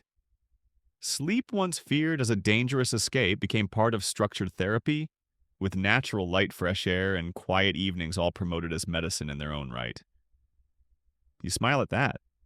They were finally getting it. A bit late, sure, but better late than locked in padded rooms with leeches and mystery syrups. And you've learned more about sleep than you ever wanted. Not just the dreams, but the layers beneath them. The way fear dresses itself up as a nurse. The way grief wears your face and dances in mirrors. The way the deepest rest sometimes looks like surrender, but isn't. Quirky tidbit. One Hartwell patient reportedly spoke only during sleep. During waking hours, she remained mute. But in dreams, she hosted nightly salons lecturing on astronomy, folklore, and soup recipes. Her notes captured by a night nurse read more like poetry than diagnosis. One line reads, "The stars are just old lamps with better marketing. You flip off your bedside light. No drama, just click darkness. You pull the covers up to your chin because of course you do. It's one of the rules of safety, like checking under the bed or never trusting a hallway that changes size when you blink. And then you breathe in again and let go." Historians still argue whether sleep is passive or active if our brains shut down to reboot, or if they light up to explore terrains inaccessible while awake. The answer might be both, or neither. Or maybe the question itself is a kind of dreaming. You're not chasing answers anymore, you're resting in the questions. That's the trick, isn't it? Not solving the maze, but learning to walk through it without needing every wall to explain itself. You let your eyelids fall, soft, like curtains, and just before you fully drift, you think of the garden, the one in the asylum, where people laughed and wept and wandered and remembered. It's still there. Maybe not in brick and ivy, but in every breath that says, "I made it." You did. You're here. Whole. Strange. Wonderful. Asleep. And now it's time to let everything slow down. No more corridors, no more questions. just the soft weight of the blankets pulling you gently toward stillness. Your breath settles into a rhythm easy unbothered. The thoughts in your head begin to quiet, their voices low and drowsy like friends slipping out the back door of a house party when the host is already asleep. There's no need to do anything. You've done enough. You've wandered strange places, met impossible people, and remembered things you didn't know you had forgotten. You're safe now, here in your room, wrapped in calm. The noises outside are distant. The future can wait, and the past, let it drift like leaves on water. The only moment you need is this one soft, dark, and full of hush. You're floating now, not up, not down. Just there like a feather caught in warm air, unhurried and peaceful. Your limbs grow heavier, your chest lighter, as if your body is ready to sleep while your spirit curls up beside it whispering one last goodnight. So let yourself go. Into the quiet, into the still, into the beautiful, boring bliss of sleep. Good night. Sweet dreams.